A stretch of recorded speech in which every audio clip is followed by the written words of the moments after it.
Ladies and gentlemen, welcome to this webinar on news that we have heard at the San Antonio Breast Cancer Conference, which in the last year was done in a virtual form. Now, I'm welcoming you in the name of the Central European Cooperative Oncology Group, of which I'm the president. My name is Christoph Zielinski, and which has been active for the last 20 or more years by doing clinical controlled studies in Central Southeastern Europe, by providing continuing medical education in the field of medical oncology in a lot of areas. And you might be interested to know and to learn that the Central European Cooperative Oncology Group has been active in Central Southeastern Europe, mainly by the unification of 150 academic centers in a total of 23 countries of this geographic area, but also beyond. And we have published a lot of quite important contributions to the field of medical oncology in very many different oncologic entities. Now, when we talk about continuing medical education, of course, breast cancer, which we've learned very recently, is the #1 malignant disease in the world. We want to bring you news, and we want to bring you everything that is worthwhile telling in this very field.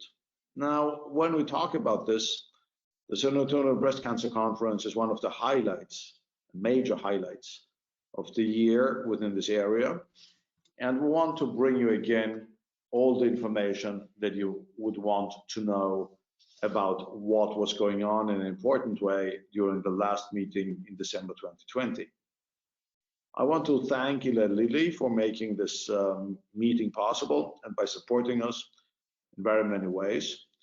And I'm very proud to present to you an incredible faculty which consists of Professor Martine Piccart, of Professor Leticia De Mattos-Arrudas, of Professor Evandro De Azambuja, and Professor Rupert Bartsch.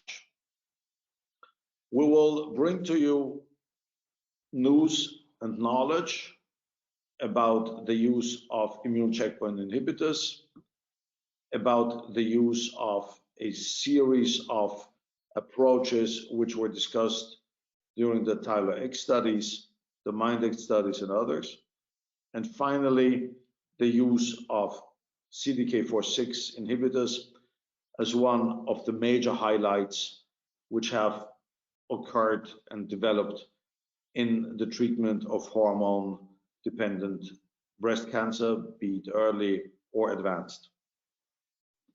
This having been said, I'm very happy to hand over now the chair to Rupert Bartsch, who will lead and discuss with you all these topics, and who will also give the first lecture on triple-negative breast cancer, the meaning of deconstructing the disease, concerning state-of-the-art treatment for neoadjuvant, adjuvant, triple-negative breast cancer, and on the very hot topic, as you know, which was very hotly discussed during the last couple of days, in fact, on how and when to use immunotherapy in this very disease. Thank you, Robert.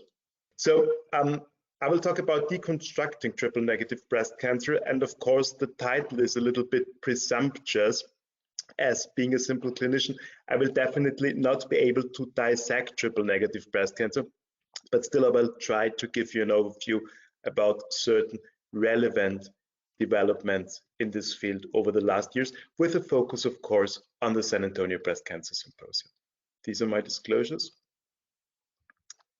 So what do we know about triple-negative breast cancer at first glance? So it's a subtype of breast cancer defined in a negative way by the absence of therapeutic targets. There is a large overlap in between the base-like subtype of the intrinsic classification and the triple-negative phenotype. We know that triple-negative breast cancer harbors a high rate of TP53 and BRCA mutations. We see poor clinical outcome with increased risk for local and systemic recurrences, higher risk for visceral metastasis and brain mets, and of course a very poor outcome in patients with metastatic triple-negative breast cancer, because up until recently we only had chemotherapy available.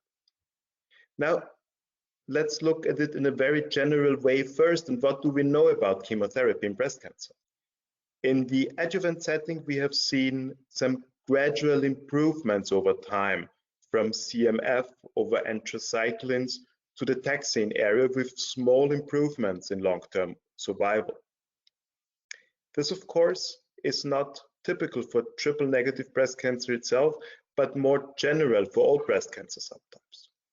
We also know that maintaining dose intensity is important.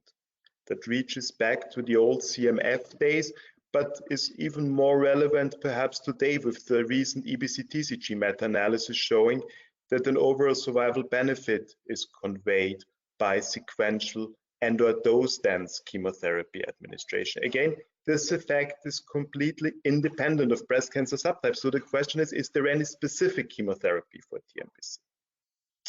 There was a long discussion about the role of platinum derivatives, and that brings us first to Andrew Tutt's wonderful triple-negative trial. First line, metastatic triple-negative breast cancer patients, either treated with carboplatin or docetaxel, and there was no difference seen in response rate with the substitution of docetaxel by carboplatin. There was perhaps a higher response rate observed in the subset of BRCA mutant patients, though. So when we look back a couple of years, the question is, where does this platinum question in triple-negative disease really comes from? And one of the most prominent trials was this Polish registry study, about 10,000 patients, 102 patients with BRCA mutant cancers.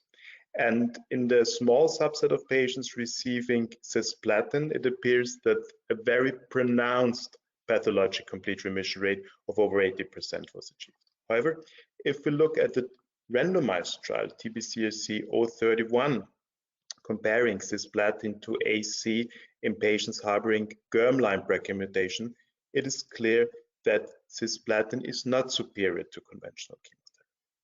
So obviously, it doesn't make too much sense to substitute conventional chemotherapy by a platinum derivative. It might make, however, very much sense to add carboplatin to conventional chemotherapy in triple-negative breast cancer, as we had learned, of course, from the phase 3 brightness trial, where the addition of carboplatin or carboplatin plus veliparib led to an increase of PathBR rates well beyond 50% here. So that might be a potential standard neoadjuvant regimen consisting of anthracyclines, cyclophosphamide, paclitaxel, and carboplatin, and that, of course, was also the regimen used as the chemotherapy backbone in the IO Keynote 522 trial. So the point, however, is that we will not be able to target all triple-negative breast cancer by just adding carboplatin to conventional chemotherapy. Because, of course, triple-negative breast cancer, as we know today, is a heterogeneous disease in itself. And you see up here the Lehman classification, the Bursting classification down below here. And there are major differences in between the biological background, the treatment options, and of course, the outcome for our patients. Now, if we look at the San Antonio Breast Cancer Symposium, a biomarker analysis from the SWOG 9313 trial was presented. There are some very well-established predictive biomarkers for chemotherapy response meanwhile, such as tumor-infiltrating lymphocytes, homologous recombination deficiency, TNBC subtype, as you've seen before, proliferation and immune signatures, and last but not least, PD-L1 expression. So the question was, what is important here, and is there any certain overlap in between, especially HRD and immunologic effects? So if we look at the triple-negative population of the SWOG trial, we see that HRD tumor BRCA mutation, DNA damage immune response, stromal TILs, and subtype remain prognostic. And if we concentrate only on 2 points, which is DNA damage immune response, so the question is this cancer immunologically hot or cold, and homologous recombination deficiency, we can see that the vast majority of cancers have either defects in both or just in one of these 2 biomarkers. And if we look at the prognostic role, again, we can see that patients with both immunologically hot cancers and HRT positive cancers do very well, but pretty similar outcome was observed in patients who either have just DNA damage immune response immunologically hot tumors or HRT positive tumors. While only this group down here, group 4, DDIR negative and HRT negative, has a pronouncedly worse prognosis. If we look, however, in this group 4 in more detail and look at the genomic alterations here, we see that the alterations are mainly in genes related to metabolics.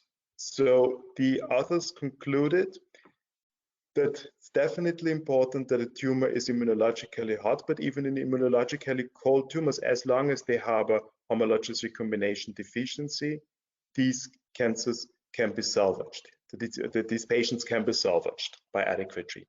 There is a very unfavorable class of tumors which are immunologically cold and HRT negative, but these cancers might have metabolic vulnerabilities, and this might be a novel treatment option for these diseases. Let's stick with HRT for a moment, and of course this brings us to the Parab inhibitor story. Parab is a molecular scaffold important for the repair of single-strand breaks. If we block Parab, a double-strand break will result, which requires homologous recombination to be repaired. If due to BRCA1 or 2 mutation, homologous recombination is not active, then of course the cell must turn to other more error-prone DNA repair mechanisms such as non-homologous end joining. There will be an accumulation of DNA defects, and in the end the cell will die. We have learned from the Olympia-D trial and the Embraca trial that in patients harboring germline BRCA mutations, Parab inhibitors such as olaparib in Olympia-D and talazoparib in Embraca are more active and better tolerated than conventional chemotherapy, and that is true only in the group of patients, in the subset of patients with stable brain metastasis at baseline, which is important because there is a very high risk in especially triple-negative breast cancer to develop brain metastasis. Does that mean that the activity of Parab inhibitors is restricted to patients with germline BRCA mutations? Well, there is increasing evidence that that might not be the case. There was the German GEPA-OLA trial comparing paclitaxel with olaparib or paclitaxel plus carboplatin followed by EC as component of neoadjuvant therapy. And in a subset of patients which HRT high score, so defined by the Myriad My Choice assay as larger than 42 points, then but germline or tumor BRCA wild type, a PCR rate in excess of 50% was observed by the addition of olaparib to paclitaxel, which was higher than in the carboplatin group. And just recently at the virtual ASCO meeting in June, data from the TBCSC 048 trial were presented. It was a trial conducted in pre-treated patients with different germline mutations other than BRCA, or with different somatic mutations, not just restricted to triple-negative patients though. And what can be seen is that with olaparib, response rates can be observed in both groups, but all responses in cohort 1 with the germline mutations other than BRCA were observed in patients with PALB2 mutations, and in the somatic cohort without germline BRCA mutation, there was a pronounced response rate seen in patients with somatic BRCA mutations. So my personal take on this would be there's increasing evidence that Parab inhibitors have considerable activity even beyond germline BRCA mutations, although this at the moment is not within the label. Very interesting data presented in San Antonio also on HRD and brain metastasis, and this was a poster focusing on the upregulation of HRD in brain metastasis as opposed to the primary tumor, so in matched pairs. And as you can see here, it's all the factors contributing, all the hallmarks of HRD which are increased, such as loss of heterozygosity, large scale state transitions, and telomeric allelic imbalance. And importantly, in a mouse model conducted with those cells, you can see that there is considerable activity of niraparib in these brain metastases, even despite the fact that these were germline BRCA wild type. So leaving the field of HRD beside for a moment, let's focus on pathway inhibitors. From the Lotus trial, randomized phase 2 trial, there was the hope that the addition of the AKT inhibitor ipatasertib to paclitaxel would improve outcome of triple-negative breast cancer patients harboring alterations in the PIK3CA, AKT, mTOR pathway. Based upon these results, the Opportunity 130 trial, cohort A, was initiated. So again, triple-negative breast cancer patients, first-line treatment, metastatic disease, comparison of paclitaxel either with placebo or ipatasertib, and the primary endpoint being progression-free survival. If we look at the FMI status, about half of the patients had activating PIK3CA or ACT1 mutations, while the other half had PTEN alterations without any mutations in PIK3CA or ACT1, and about half of the patients had prior neoadjuvant or adjuvant chemotherapy. These are the outcome curves. Of course, you know the results, and very disappointingly, there was absolutely no difference seen with a median progression-free survival in the range of around 7 months. Same is true for overall response rate and clinical benefit rate. And if we look at the subgroups, no effect, no differential effect seen in patients with or without prior neoadjuvant or adjuvant chemotherapy.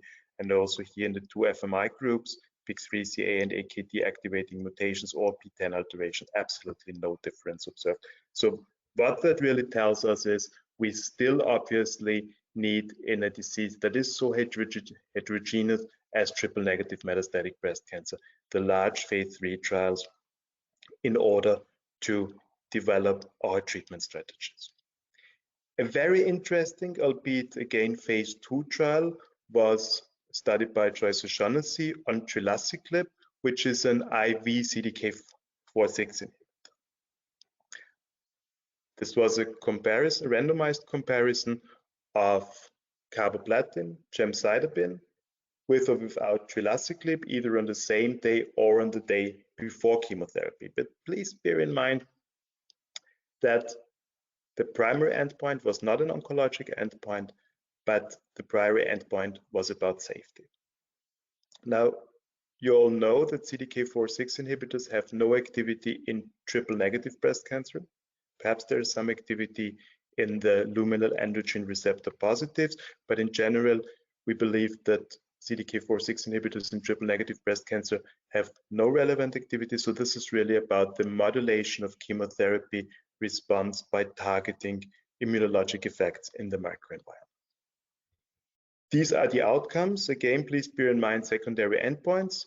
Addition of trilaciclib resulted in an improvement of progression-free survival and overall survival over chemotherapy alone, with no differential outcomes seen in the different subsets. The effect was also independent of PD-L1 status, and there was the feeling that immune response was increased. Again, very interesting data, but we definitely need confirmation in a phase 3 trial here. With this drug, we meanwhile have confirmation in a phase 3 trial, sacituzumab govitecan. It's a very interesting antibody-drug conjugate consisting of a TROP2 antibody and SN38, which is the active metabolite of irinotecan. TROP2 is a surface biomarker highly expressed in many epithelial cancers, especially in triple-negative breast cancer. It's linked by a hydrolysable linker to SN38 with a high drug-to-antibody ratio.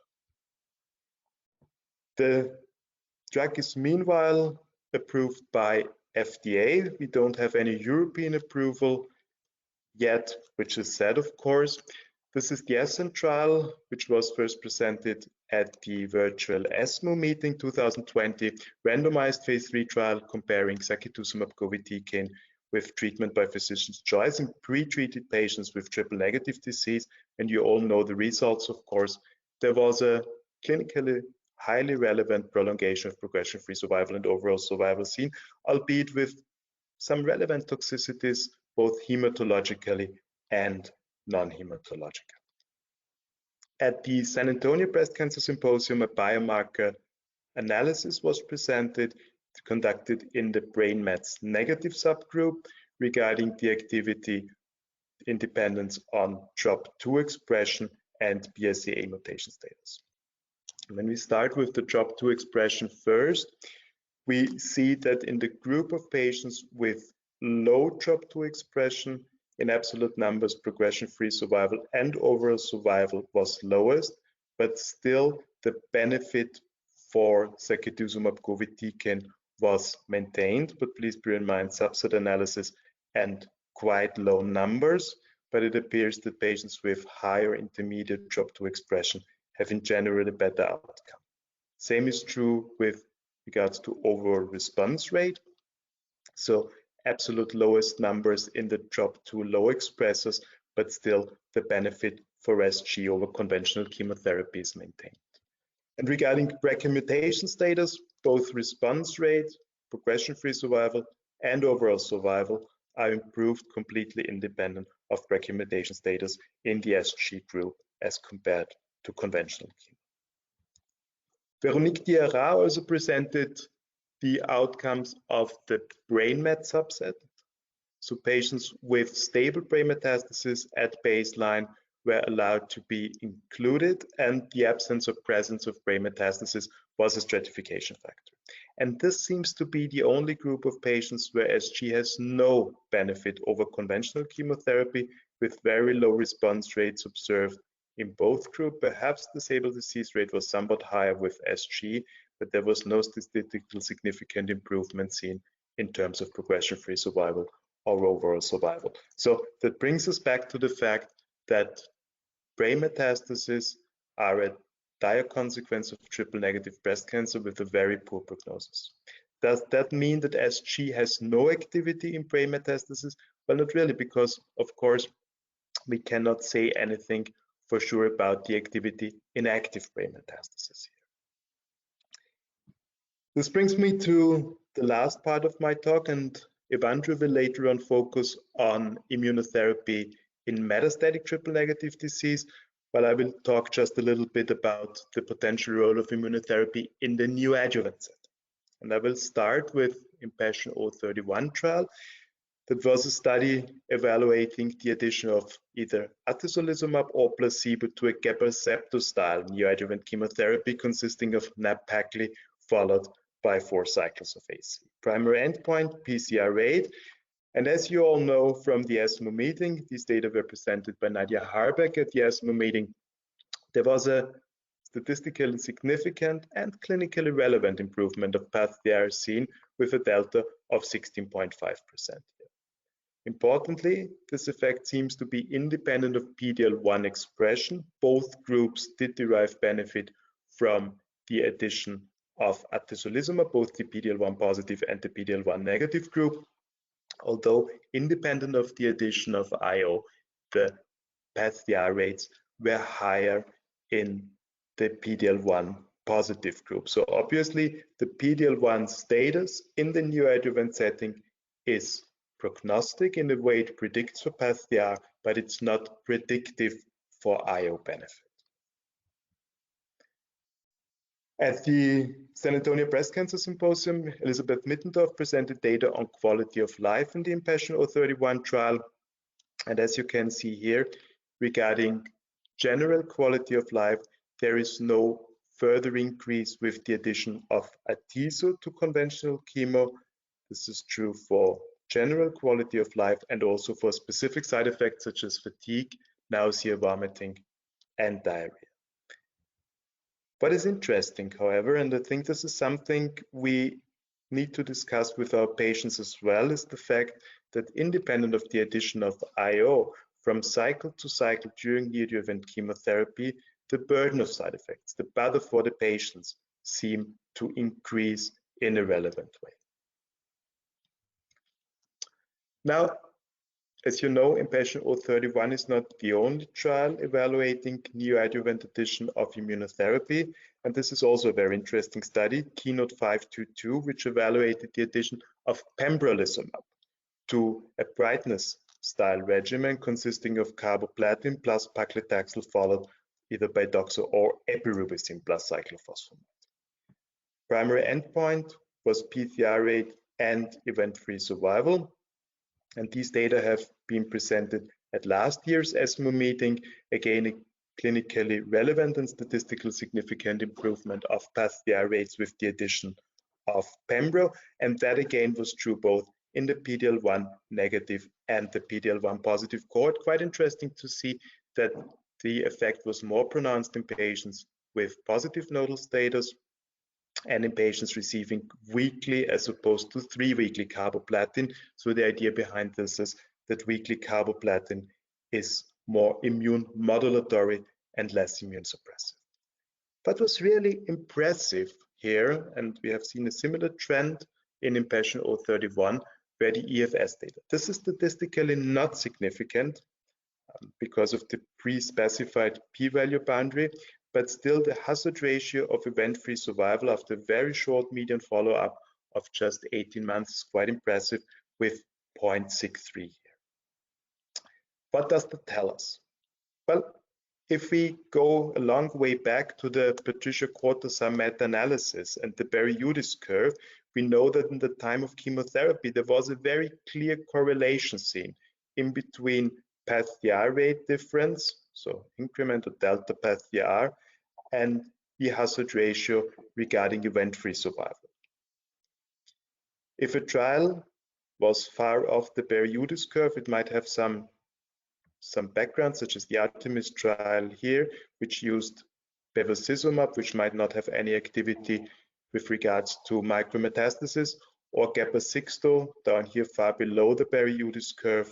It's the G6 mark on this slide, because the control group was cyclophosphamide free. But also Keynote 522 is far below the Berry-Udis curve, indicating that the effect seen here, the effect in terms of event-free survival, is much larger than predicted by the relatively small path-TR difference, and it's obvious therefore that immunotherapy seems to have some effect above and beyond the increase of pathologic complete remission rate.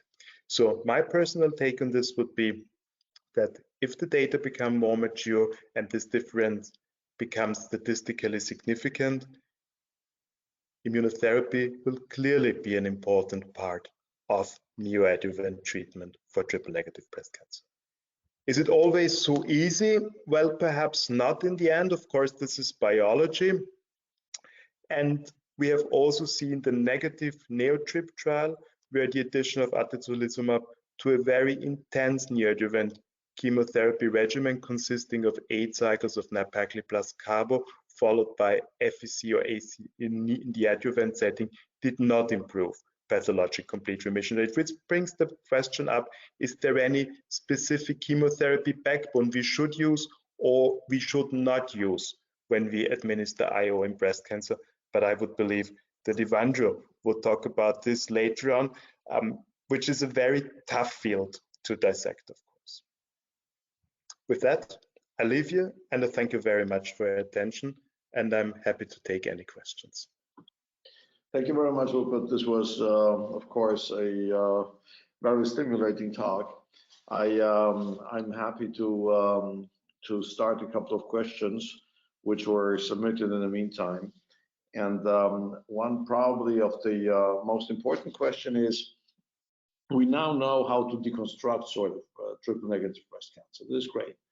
But what would you say concerning molecular targets and concerning the targeting of all the subgroups?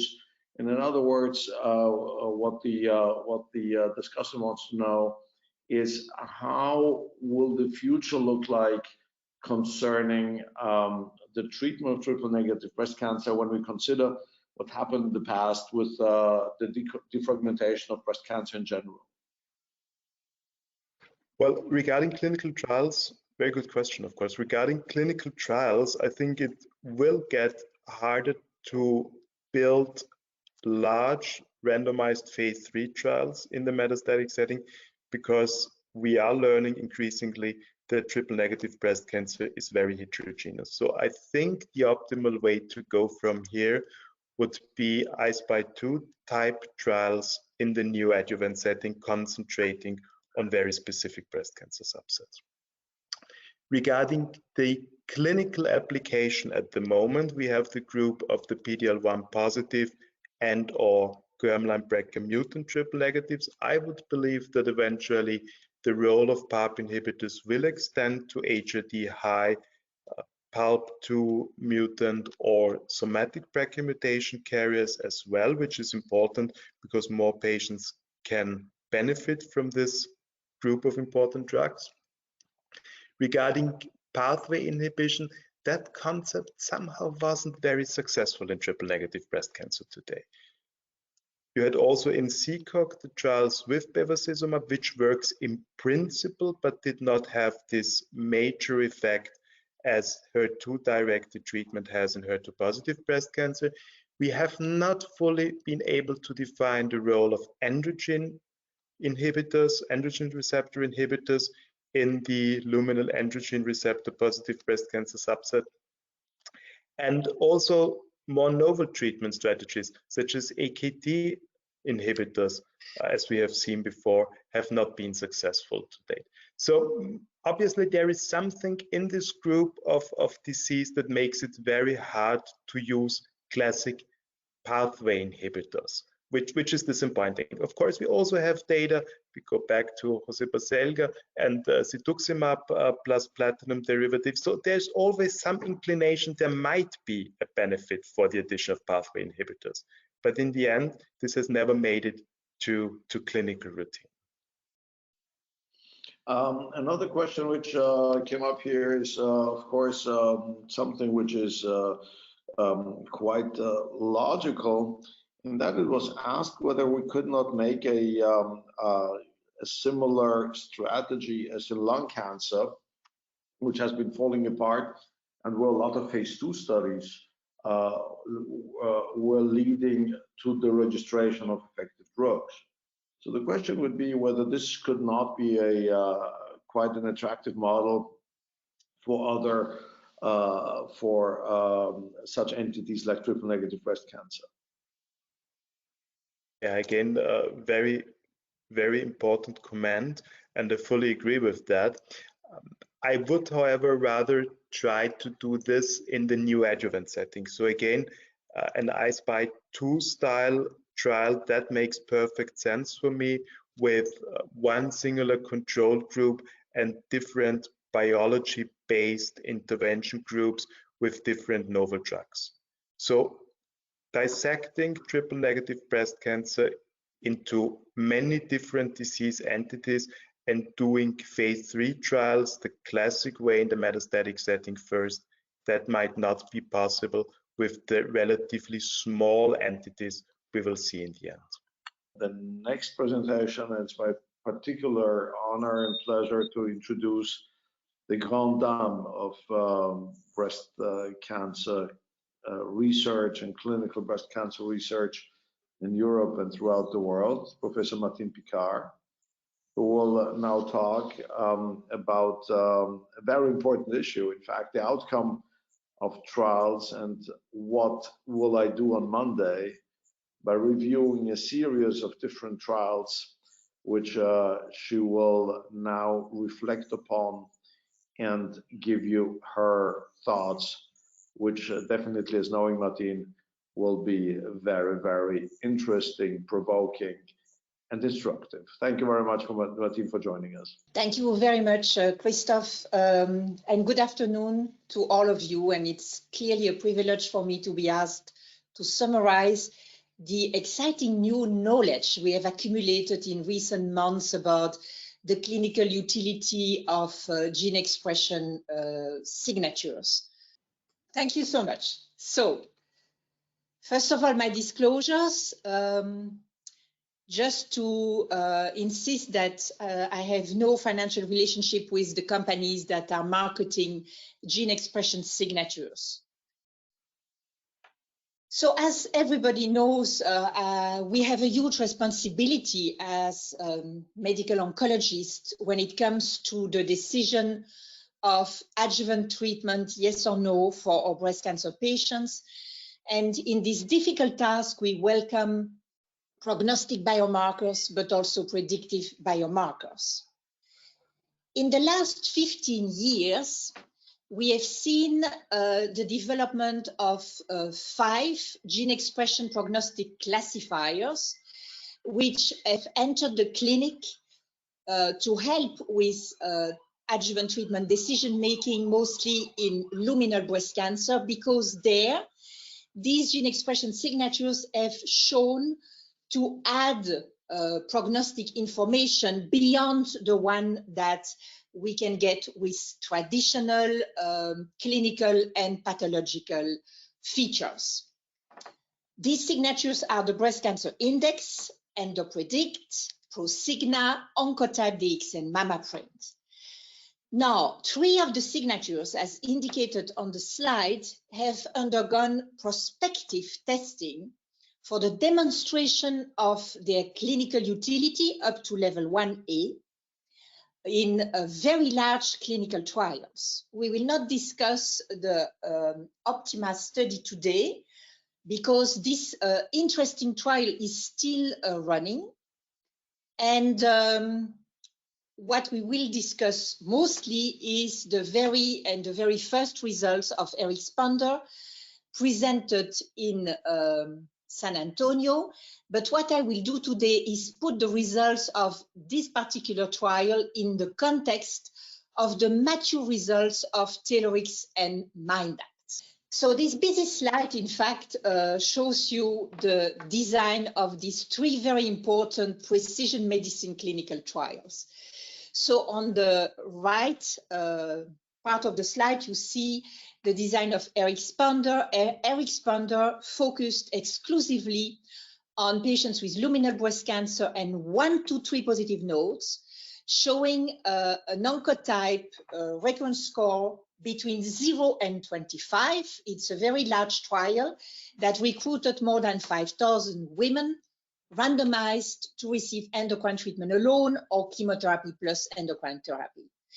If we now go to TAILORx on the left, well, this trial is very complementary because it focused exclusively on luminal node negative breast cancer patients. All these patients had also an Oncotype DX testing. And as you can see, if the recurrence score was below 11, they got endocrine treatment alone. If it was above 25, they got chemo and endocrine therapy. And if they had a mid-range recurrence score between 11 and 25, they were randomized to receive endocrine treatment alone or chemotherapy plus endocrine treatment. Now, it's important to stress the fact that in TAILORx, a lot of the included women had clinical low-risk cancers. Dr. Sparano, in the New England Journal of Medicine publication of 2019, did something very interesting. He reclassified the patients randomized into clinical low risk and clinical high risk according to the MINDACT definition, which I will explain a little bit later. And what you can see is that at the end of the day, there were 1,697 women clinical high risk randomized to endocrine treatment plus or minus chemotherapy. If we now turn to MINDACT, MINDACT was a trial largely for luminal breast cancer. However, there were about 1 in 5 patients included with triple negative or HER2 positive breast cancer. Also, it was a trial that mostly included patients with node negative disease. However, 21% of included women had 1 to 3 positive node. It's interesting that MINDACT took into account the clinical risk based on what we have learned for many, many years, clinical factors, pathological factors, and then stratified the patients for the clinical risk and the genomic risk, which was defined according to the result of the 70 gene signature. So if patients had concordant evaluations, they were clinical low risk and genomic low risk, they only got endocrine treatment. This was the case for 2,745 women in MINDACT. At the opposite, if they had they were high risk by both classifications, they got chemotherapy in addition to endocrine therapy. This was the case for 806 women. But as you can see in MINDACT, about 1/3 of the patients had discordant risk, clinical low, genomic high, clinical high, genomic low, and these patients were randomized to trust either the clinical risk or the genomic risk, which means that at the end, the patients were randomized to receive endocrine treatment alone or chemo plus endocrine treatment. Today, I'm going to focus only on the clinical high-risk patients. So the clinical high in TAILORx, the 1,697, the clinical high in MINDACT randomized, and that's a population, as you can see, of 1,551 women, half of whom had node positive disease. And of course, I will assume that almost all the patients in a responder are clinical high risk because of node positivity. What I will show today about MINDACT will soon be published in full in Lancet Oncology, hopefully next month. Okay, so just a brief reminder, what was the definition of clinical high risk in MINDACT? It was an expected 10-year overall survival below 92% with endocrine treatment alone, and this was based on adjuvant online. Because adjuvant online is no longer available, the MINDACT statistician prepared this very useful table that allows you to assign your patient to a low or high clinical risk category. And here you see what is needed to be considered clinical high risk. So, for example, all the node positive patients are clinical high risk, except patients who would have a tumor less than 2 centimeters and a grade 1 tumor.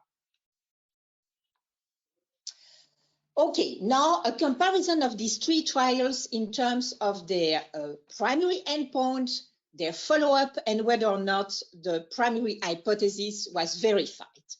Let us start again with Responder on the right. So this is the most recent trial. So it has the shortest follow-up, a median follow-up of about 5 years. The main primary endpoint is invasive disease-free survival. And the main hypothesis was that there would be a positive interaction test of chemo benefit with increasing values of the recurrence score. And as you can see, this hypothesis was not verified. The P interaction value was not statistically significant, but the trial was large enough to show that chemotherapy brings a benefit. You see the 5-year hazard ratio for IDFS is 0.81, and you see the 95% confidence interval. Interestingly, these investigators found a strong interaction between chemotherapy benefit and menopausal status, which I will describe to you later. Now, let us examine TAILORx, the left column. So this trial started in 2006. It's a very large study. All patients are node negative. The primary endpoint is invasive disease-free survival. The median follow-up is 9 years. And the hypothesis was that endocrine therapy would be non-inferior to chemotherapy plus endocrine therapy in these women with a mid-range recurrence score. And indeed, this hypothesis was verified, as you can see, with the hazard ratio of 1.08 and the 95 confidence interval with an upper limit 1.24 below the required upper margin, which was set at 1.32. Now, in the middle, we have the Monarch Trial, which now has also almost a median follow-up of 9 years. The primary endpoint here is distant metastasis-free survival. And the primary hypothesis was that in women with a high clinical risk and a low genomic risk, who by randomization would not receive chemo, would only receive endocrine treatment, the 5-year distant metastasis-free survival would be excellent, would be in the range of 95%, with a requirement that the lower limit of the 95% confidence interval would have to be above 92%. And you can see that the updated results of MINDACT with the 9-year follow-up confirm this excellent outcome at 5 years of this particular group of women. And again, the primary hypothesis is verified, as you can see, with the lower limit of the 95% confidence interval being above 92%. Let us now detail a little bit more the responder trial, because it was the first time that we saw the results. Please note that these results are still interim results, with about 54% of the required IDFS events observed until now. The median follow-up, as I already said, is 5 years. But you can see that there is, in this trial, a benefit of the addition of chemotherapy to endocrine therapy in the entire population. The hazard ratio is 0.81. You see the 95% confidence interval. The p-value is statistically significant. The magnitude of the benefit at 5 years is 1.4%, which can be considered as relatively modest. But what is very interesting is the finding that this benefit is not at all seen in postmenopausal women. You see here the hazard ratio is 0.97. In contrast, in the premenopausal women, there is a clear separation of the curves. The hazard ratio is 0.54. The difference is statistically significant, and the magnitude of benefit is clinically relevant because it is 5%. If we look at the subgroups in the postmenopausal population, well, there is not a single subgroup which appears to benefit from chemotherapy. In the premenopausal women, almost, well, all the subgroups appear to benefit, with perhaps a suggestion of a reduced magnitude of benefit for women who are 50+ years old. Now, another observation that was a surprise to the responder investigators. In fact, what you see here is that in these young women, the benefit of chemotherapy is seen for the lower ranges of the recurrence score, 0 to 13, and also for the higher values of the recurrence score, while the expectation was that the benefit would be more striking for the higher ranges. And this is not what is observed.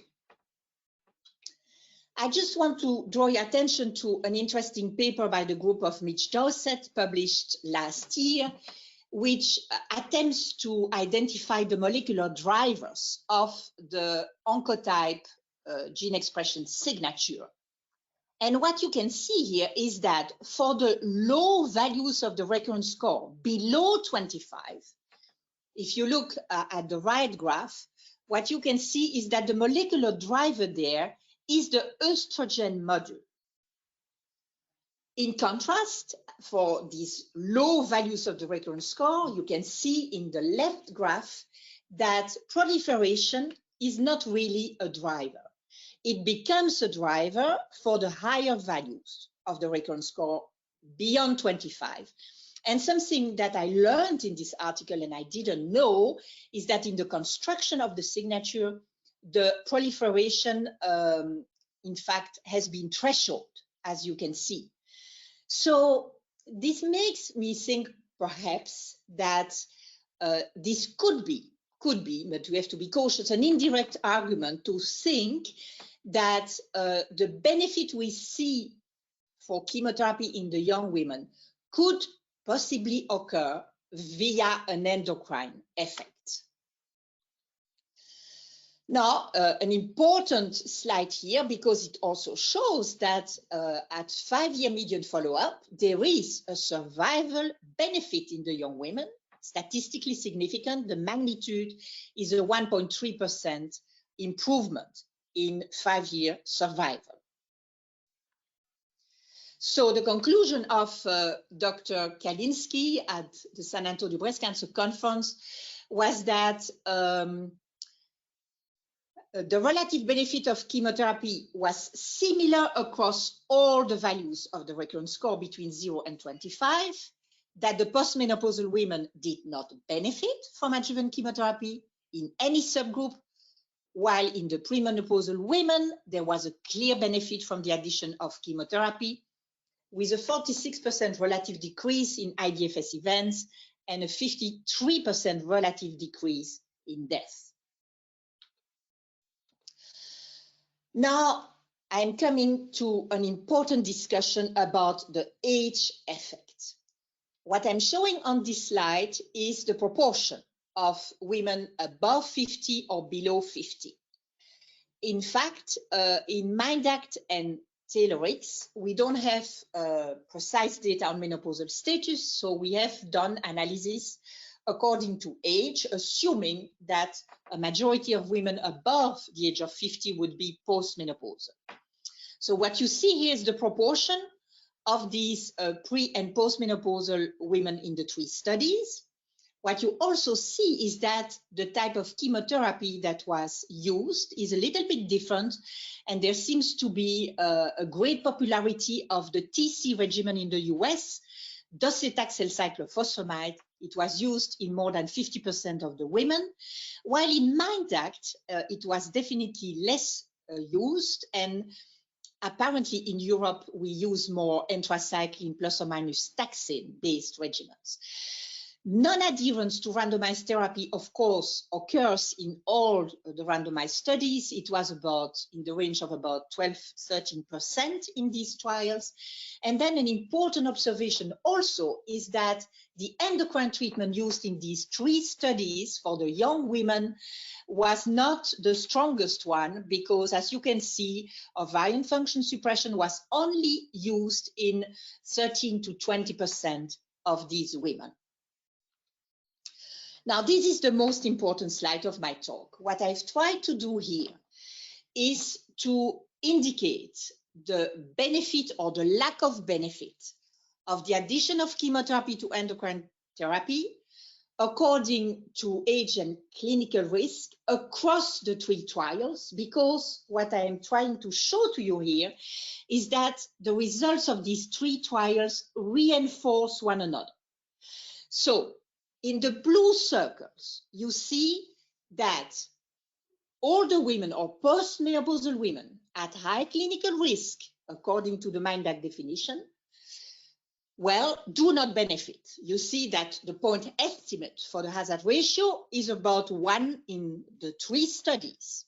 In contrast, what the red circles indicate to you is that for the young women, clinical high risk, there is a benefit from chemotherapy of the same magnitude in the 3 studies. The point estimate for the hazard ratio is about 0.54, 0.57 in the 3 trials. And that's why I am personally now convinced that these results are very robust. And what you see is that this benefit of chemotherapy in the younger women translates in absolute improvements in outcome at 9 years. So, for example, 6% less distant recurrences in TAILORx, 5% less distant metastasis-free survival events in MINDACT, and 5% less IDFS events at 5 years in Eric-Sponder. Now, you know that there is this controversy. Are we seeing a direct effect of chemotherapy, or are we just seeing an indirect effect of chemotherapy, because chemotherapy in the younger women will induce very often ovarian function suppression?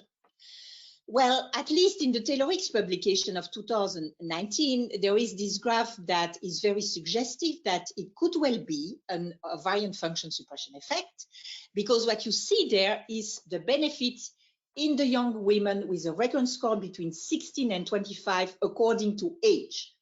And you don't see a suggested benefit in the very young women, where chemotherapy isn't likely to induce ovarian function suppression.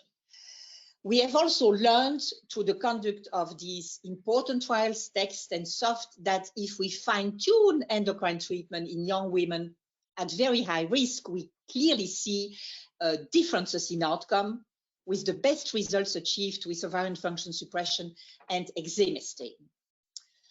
Okay, I think I skipped this one in the interest of time, but clearly I hope you will agree with me that while we are now having clear answers for the post-menopausal women, we still need to do a lot more research for the younger women in the coming years. So what is the recommendation now for clinical practice on next Monday? So I've tried to summarize this first for those of you who like to use Oncotype.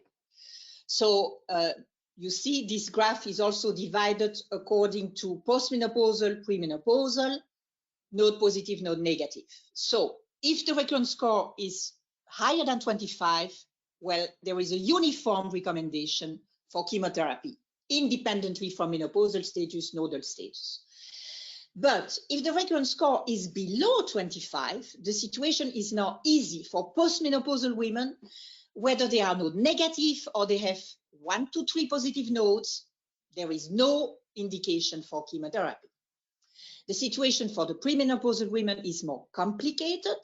If they are node positive and they have a recurrence score below 25, we have learned from Eric-Sponder that chemotherapy needs to be recommended. And then you can see that if they are node negative at high clinical risk, you have to start discussing chemotherapy when the recurrence score is above 16. Now, of course, if your patient is very adverse to receive chemotherapy, you can discuss the possibility of an optimal endocrine therapy, but you cannot tell the patient that this is fully evidence-based.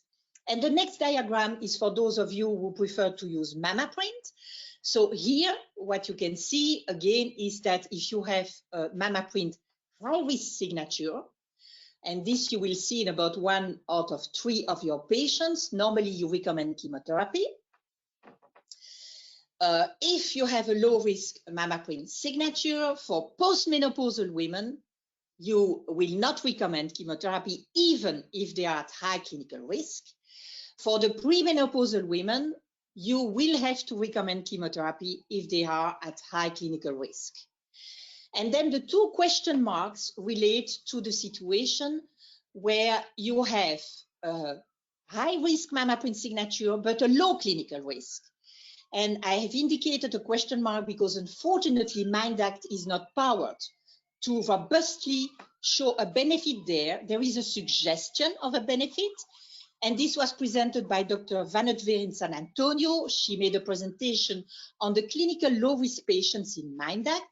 But as you can see, we have a relatively small group of women, clinical low risk, genomic high risk, 593.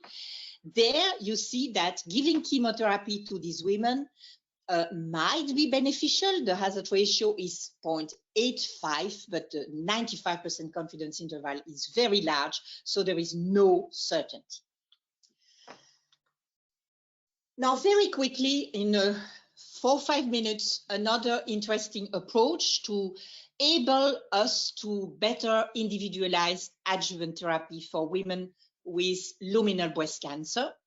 And this is a preoperative endocrine treatment response guided treatment decision.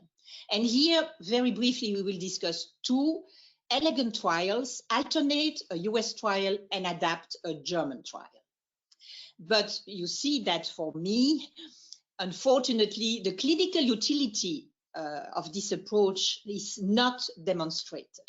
First of all, Alternate is this very large, elegant preoperative endocrine therapy trial comparing in 1,362 women anastrozole, fulvestrant, or the combination given for 6 months prior to surgery. So if patients get an excellent response that is defined by a PEPI score of 0 at surgery, so a small tumor, node negative with a low Ki-67, these women did not get adjuvant chemo. If the PEPI score was unfavorable, the physician could give adjuvant chemotherapy. So in ASCO, we heard the bad news about the comparison between the three arms. I was expecting the combination to be better. It is not the case. There is equal anti-tumor activity among the three arms. In San Antonio, what we were shown was what happened to women who did not drop the Ki-67 after a few weeks of treatment, because the protocol for these women was indicating that you should then switch them to chemotherapy. And this was done, and then, as you can see, we have surgical results for 154 of such women. And unfortunately, what you see is that these women who did not drop the Ki-67 and received chemotherapy, well, did not show very good results at surgery. The PCR rate was very low, and there were a lot of women with residual cancer burden 2 and 3 tumors. So we need to better understand the underlying biology of these high-risk luminal cancers. And then we heard also the results of this elegant trial conducted by the West German study group. I like very much the approach because it combines the use of baseline biomarkers with dynamic biomarkers and also with information on tumor burden. So the general philosophy of these ADAPT clinical trials is that you will get a recurrence score, which is a strong prognostic factor. You will measure Ki-67 drop after 2 to 4 weeks under endocrine treatment. And depending on the recurrence score, the drop or not of the Ki-67 and the tumor burden, you will then decide to escalate or de-escalate adjuvant treatment. And here what we saw in San Antonio was the results of this particular trial, which is in fact a trial for a clinical high-risk population in which you try to withdraw chemotherapy, but pending certain conditions. So the patients have to have an intermediate risk according to the recurrence score, and they have to show sensitivity to preoperative endocrine treatment as measured by the drop in Ki-67. So this particular trial took women who had a drop in the Ki-67, were found to be node negative or N1. The recurrence score had to be below 26. If it was below 12, these women got endocrine treatment alone, but this was also the case for those with a somewhat higher recurrence score, 12 to 25, but showing the Ki-67 drop below 10% after about 3 weeks of endocrine therapy. And the hypothesis of this trial was that the outcome of the recurrence score low group and the outcome of the somewhat higher recurrence score group with a drop of Ki-67 would be the same. It would be a non-inferior outcome with endocrine treatment alone. And indeed, the trial was successful in showing this non-inferiority in terms of 5-year invasive disease-free survival. You see almost identical outcome for the recurrence score 0 to 11 or the recurrence score 12 to 25. It was the same for distant disease-free survival at 5 years and for overall survival. the non-inferiority margin that had been set up was indeed respected. The only remark was that perhaps the outcome for patients with 3+ nodes was unsatisfactory. Now, why am I not going to use this strategy in my clinic on Monday? I have a few worries, and then I will tell you that I have problems in linking the results of this trial with the ones that I just explained to you. So the first problem I have is that I think that the drop of Ki-67 as a strong prognostic marker for endocrine treatment is well established in post-menopausal women receiving an aromatase inhibitor. And that is in great deal due to the work of our UK colleagues, Jan Smith, Mitch Dowsett in the Poetic trial. And you see there that if you don't drop your Ki-67, your long-term outcome is definitely worse. But for premenopausal women, I don't think we have very good data that the drop of Ki-67 in the first 3 weeks is really correlated with clinical outcome. And in the German study, 25% of the women were premenopausal and obviously did not get an aromatase inhibitor, they got tamoxifen. And then the problem I have is the following. So our German colleagues have indicated that in this group of women with an intermediate recurrence score, if you challenge them with endocrine treatment and after 3 weeks you measure Ki-67, about 1/4 will not show the drop of Ki-67.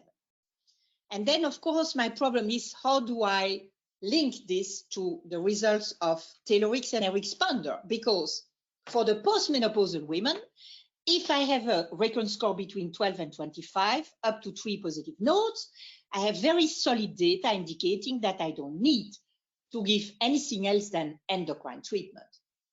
For the premenopausal women, I know that it's a little bit more complicated and that chemotherapy might bring a benefit. So then I have a problem. How am I going to integrate the data then on Ki-67 drop? Again, the question, is it the premenopausal women who are not showing this nice drop in Ki-67? I don't know. In any case, measuring this Ki-67 well must be done centrally. So this is logistically difficult and there are some financial hurdles. Nevertheless, the whole strategy is an elegant one and probably needs to be pursued, but I don't think we can use that for clinical decision making on Monday. So I hope I was not too long to try to summarize these very exciting data, and of course I will be delighted to answer questions. Thank you very much. Thank you very much, Martine. Thank you. This was exciting and excellent and wonderful as usual, and as we all expected it to be. Thanks a lot. Now, there were a couple of questions which arose in the meantime. So, Leticia, maybe you would want to ask your question that you have submitted just by yourself. You would turn on your microphone. Maybe in the meantime, I can ask you, Martine, this difference between premenopausal and postmenopausal patients is quite striking.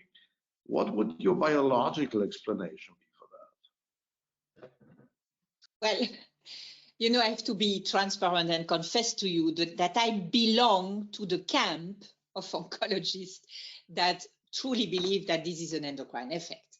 Because I cannot explain that chemotherapy in itself would work so well in a slowly proliferating tumor. Because, right, you know, my colleague Sotirio has nicely published a long time ago that the proliferation genes are a big component of all these signatures.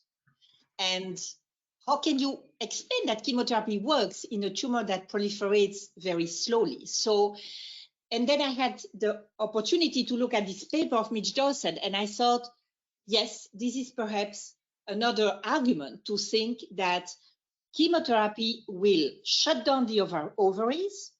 Even if this is transient, this could perhaps be already very effective. And so now we have a responsibility to get a clear answer for that. And I can tell you that we are in discussion between the Breast International Group and our US colleagues to try to design a large study together, because these trials are very difficult, to answer the question. And, you know, my colleague and friend Aaron Goldish, who passed away, was a visionary, because you probably remember, Christoph, that he designed a study called PERK a long time ago. And this was exactly that question: endocrine treatment for young women plus or minus chemo. And the trial did not recruit. It was stopped after, I think, 200 patients. So we lost probably 15 years. Yeah. Okay. Leticia? Yes. Hi, Martine. Thanks very much. It's always a pleasure to listen to you. My question is regarding the Exponder trial and your views. If the results are a direct benefit of the chemotherapy, or they are an indirect effect of the ovarian suppression? I'm telling you that some people view that as an effect of chemo and others an indirect effect. But what I learned is that apparently the Exponder investigators monitored menstrual function in these young women, receiving chemo. So I would not be surprised that they will come in the next year or two with additional data that might help us better understand if it is an indirect endocrine effect or not. But you know, if you have a patient, what I think, if you have a patient in front of you, a young patient, well, the evidence generated by these three very large studies, very expensive studies, very difficult studies, the strong evidence is there for chemo. And that is what I say to my young patients. I also tell them that some of us believe that ovarian function suppression will do perhaps an even better job, because there you are totally sure that you shut down the ovaries, but that I have no way to be sure of that. And that is how I think we have to talk to patients. We have to be honest, and we cannot, because we have some hypothesis or personal view, we cannot influence their choice too much there. Thank you very much. Thank you very much. So it's time to move on. Thank you very much, Martine, that you have found the time to give your talk and to be with us today. Thanks a lot. We really appreciate that. Thank you. It's always a pleasure to see you again. We move on with now a talk, or two talks, in fact, by Evandro De Azambuja. You all know Evandro's excellent work on breast cancer, that he is, of course, one of the preeminent breast cancer specialists we have in Europe and beyond. Evandro will now talk first on immune checkpoint inhibitors in breast cancers, or breast cancer, what, when, and where, of course, focusing on metastatic carcinoma. Please, Evandro. Yeah, thank you very much, Christoph. Thank you very much for this invitation. It's my pleasure to be here today to talk to you about two very interesting topics. One in the triple negative population, and the second one on the CDK4/6 inhibitors in the adjuvant setting. They have been hot discussions, and what I'm going to do today is to summarize the data that you have for triple negative metastatic breast cancer first-line treatment. So these are my disclosures. So I think Rupert already mentioned this. The problem with triple negative is this is not a diagnostic per se, it's an exclusion diagnostic. You do not, the patients, the tumors do not have ER, PR, neither HER2. So you do not have many target agents to those patients. This is not a biological entity. And what was already discussed, that the triple negative breast cancer is a very heterogeneous disease. It's not only one disease. You can see these different classifications. You can find HER2 enriched, you can find luminal tumors, you can find normal-like tumors and basal-like tumors in the triple negative per se. So this raises the question, which is the best treatment for those patients? And since those triple negatives, they are the ones that have more TILs, more PD-L1 expression, and they also have a higher mutation, tumor mutation burden compared to the other breast cancer tumor types. Those make the triple negative very eligible for immunotherapy checkpoint inhibitors.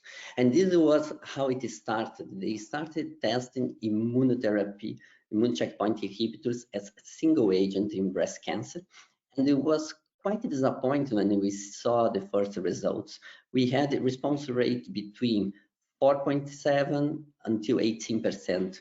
Of course, these were heavily treated patients and immunotherapy alone. So people start thinking we should not give this alone to patients. And then came all the rationale to combine with chemotherapy. And then the question that came, if you do that in first line treatment, which would be the best partner?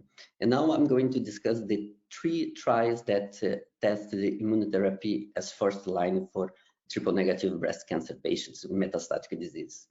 So the IMpassion 1/3, as you all know, we were already using this regimen, tested the atezolizumab with nab-paclitaxel, not the normal paclitaxel, but the nab-paclitaxel versus nab-paclitaxel placebo.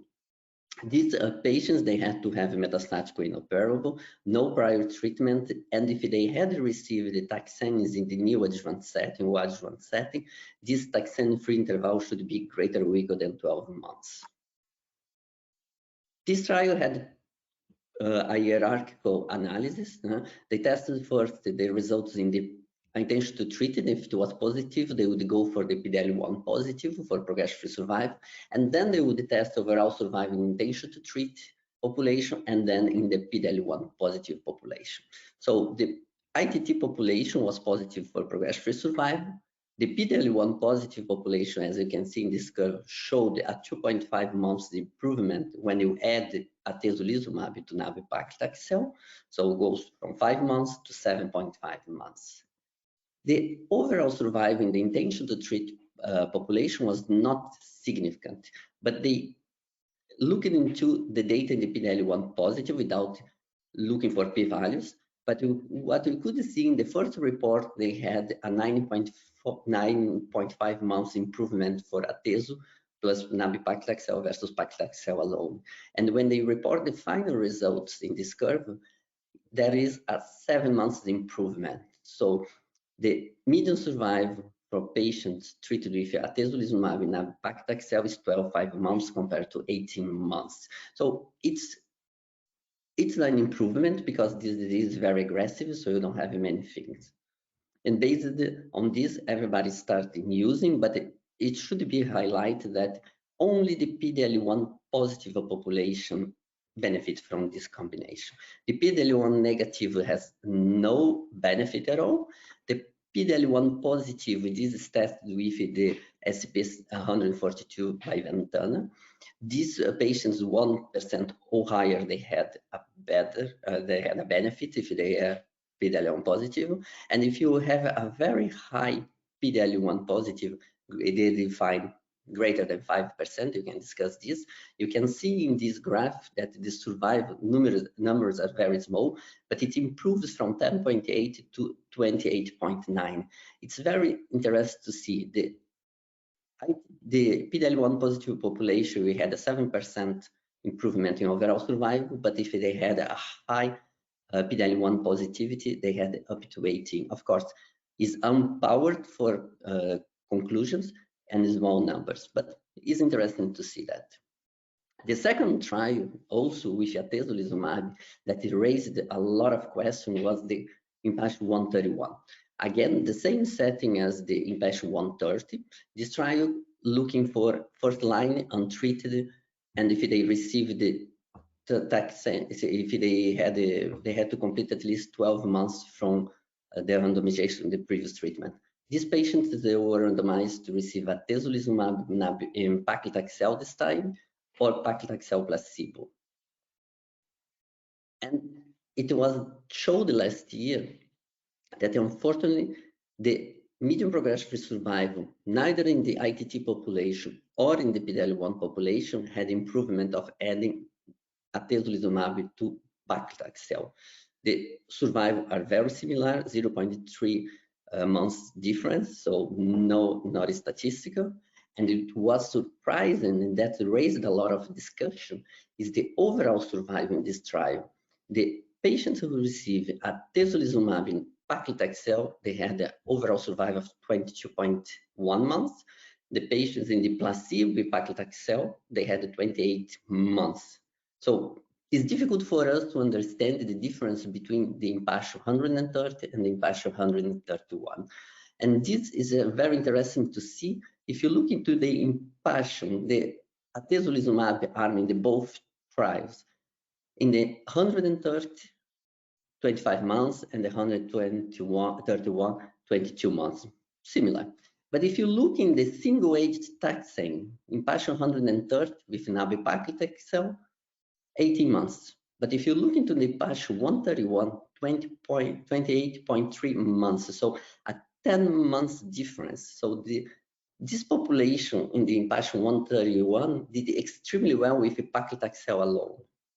And with Maria-Lise Franzoy, my fellow, we wrote this in the ESMO Open last year, and you try to identify the differences. But if you look at the population, they are very similar. There is nothing you can say is a more tumor burden or something that could trigger positivity of PD-L1. They are very similar, 40% in both, number of liver metastases, number of metastatic sites, prior taxane, prior anthracycline, or de novo metastatic disease. So there is not much difference that you can extrapolate and say why this trial failed to show that the combination of atezolizumab and paclitaxel works. So the question is, what is to blame? And then comes the invisible differences. And like one, the triple negatives are very heterogeneous disease. Different subtypes might have been included. Of course, it's a randomized trial. Might be by chance that they have more than one another because it's not a stratification factor. Another thing is TILs. We know that patients with PD-L1 positive, TILs positive, they respond even better to immunotherapy. Whether this should have been considered a stratification factor in the 131, it should be considered a stratification factor. All trials is to discuss. The BRCA status, we do not have information on this, but it doesn't seem patients with PD-L1 positive BRCA1 state, they respond as well. So this doesn't seem to be a difference, but there is those differences. Which is the impact of BMI, the body composition, the gut microbiome, how these interact with the response to immune checkpoint inhibitors. So this is all under investigation. You do not have any information. And then comes the difference of taxane, because you have nab-paclitaxel that it does not require corticosteroids, and you have paclitaxel that requires corticosteroids. And you do not have the information in the 131. The third trial, testing another molecule, pembrolizumab, the Keynote 355 test, again, first line untreated patients, or if they had a completely curative treatment, it could be between 6 months or more, okay? So these patients, they have been randomized 2-to-1 to pembrolizumab chemotherapy or placebo chemotherapy. And here, the beauty of this study is the type of chemotherapy. The patient could be treated with nab-paclitaxel or with paclitaxel or gemcitabine carboplatin.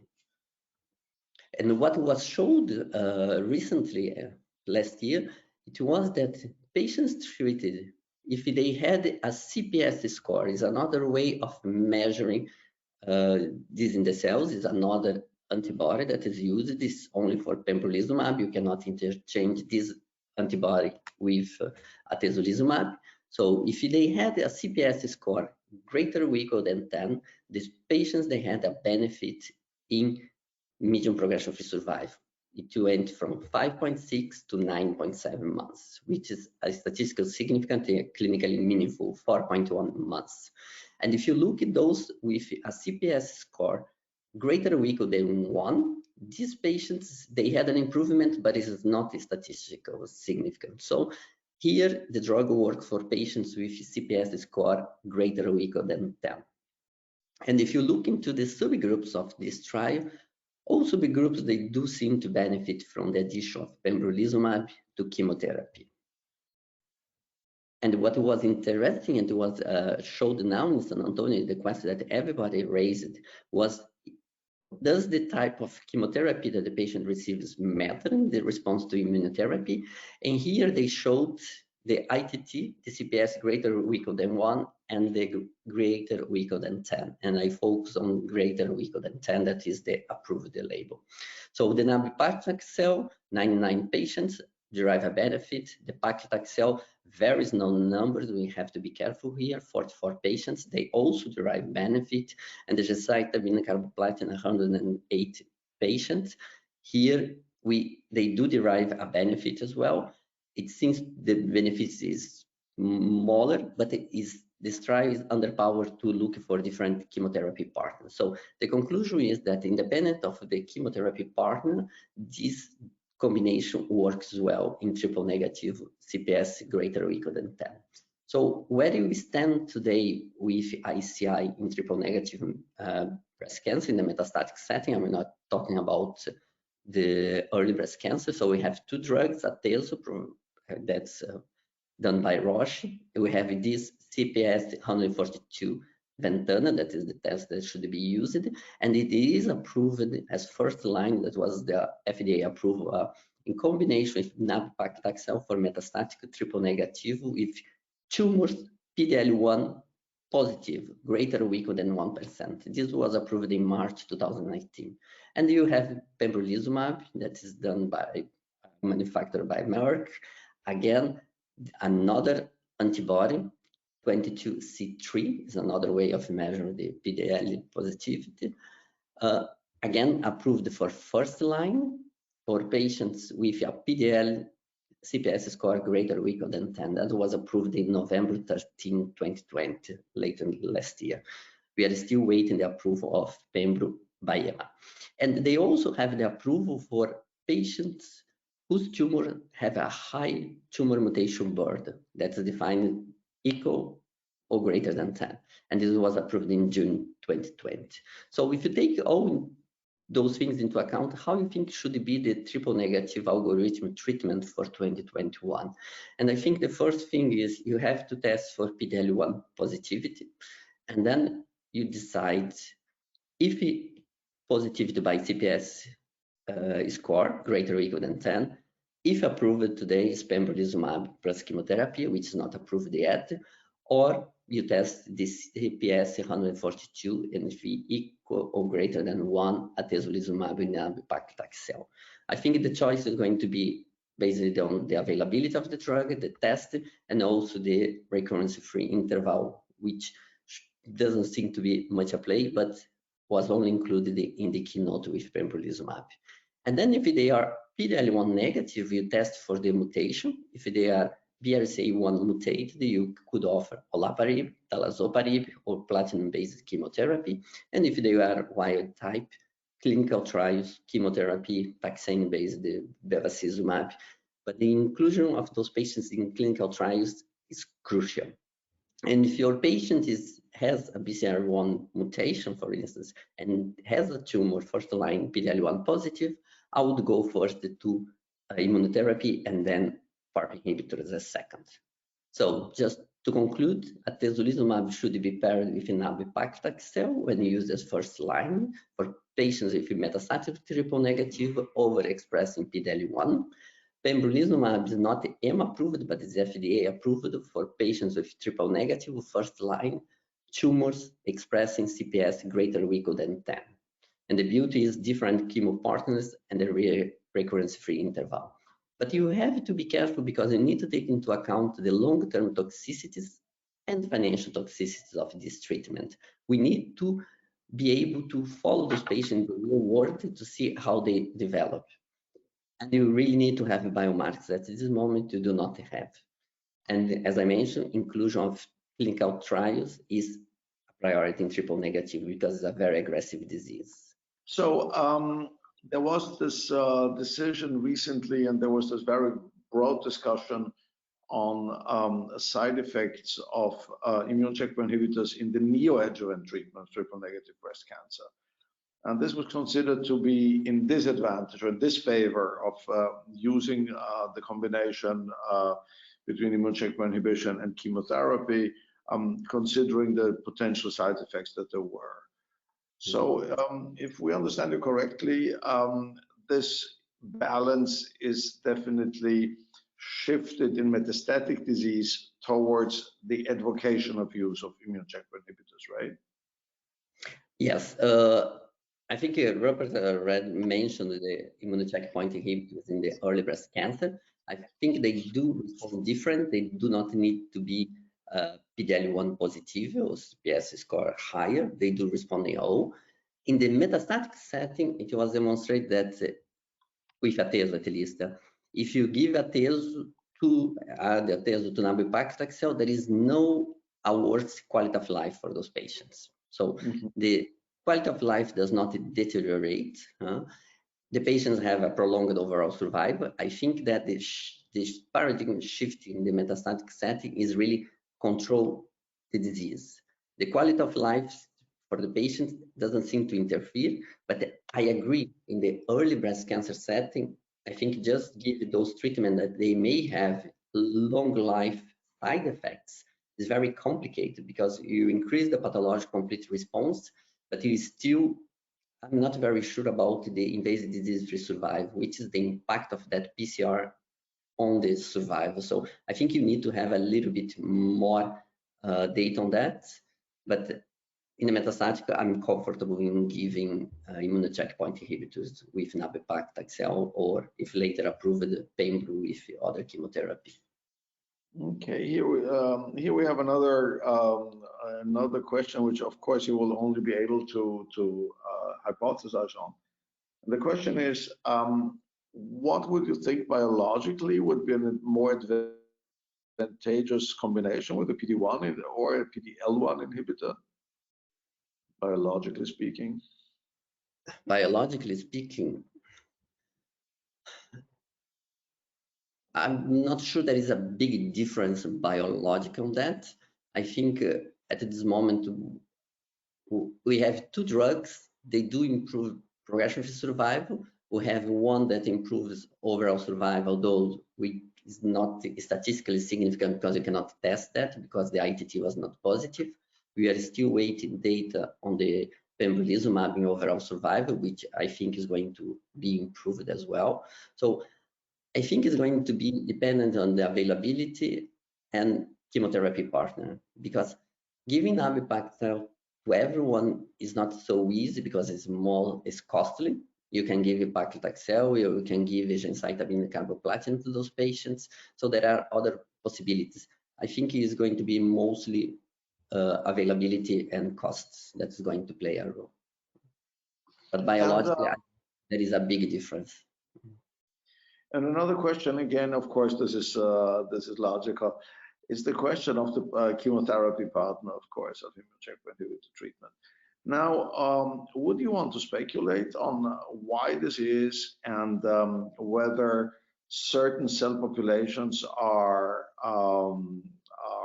hit by one kind of chemotherapy rather than by another, and thereby enhancing the efficacy of immune checkpoint inhibitor treatment, or the other way around? Yeah, so there are different chemotherapies that may have a higher impact in immune checkpoint inhibitors, and then perhaps what we see in the early breast cancer setting, because you give anthracyclines, and I think the anthracyclines, they can stimulate even further the immune system, so they are even better. So when you combine with atezo, pembro, you may amplify this effect. So this is clear. In the metastatic setting, you do not use much anthracycline, so we have to go with the choice of the chemotherapy that you use most in first line. And the paclitaxel, for this moment, atezo, you cannot give with paclitaxel. FDA added a black label on that.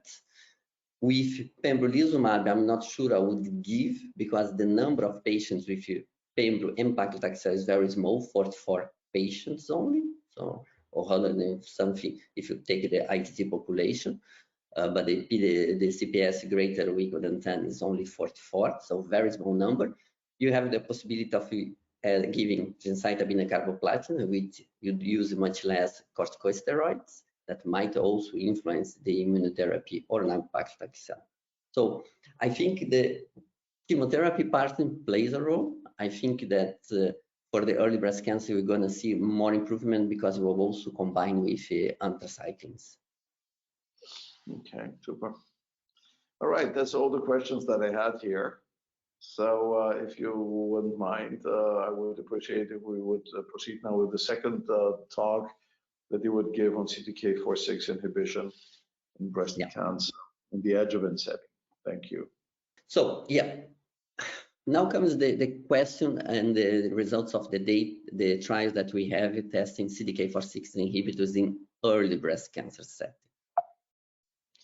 So what this might disclose? So what do you know from the metastatic setting? We have 3 drugs: palbociclib, that is the blue columns, the ribociclib, the Mona Lisa trials, the green columns, and the Monarch trials with abemaciclib in orange colors. So all these 3 drugs in the metastatic setting, they do improve the patient's outcome.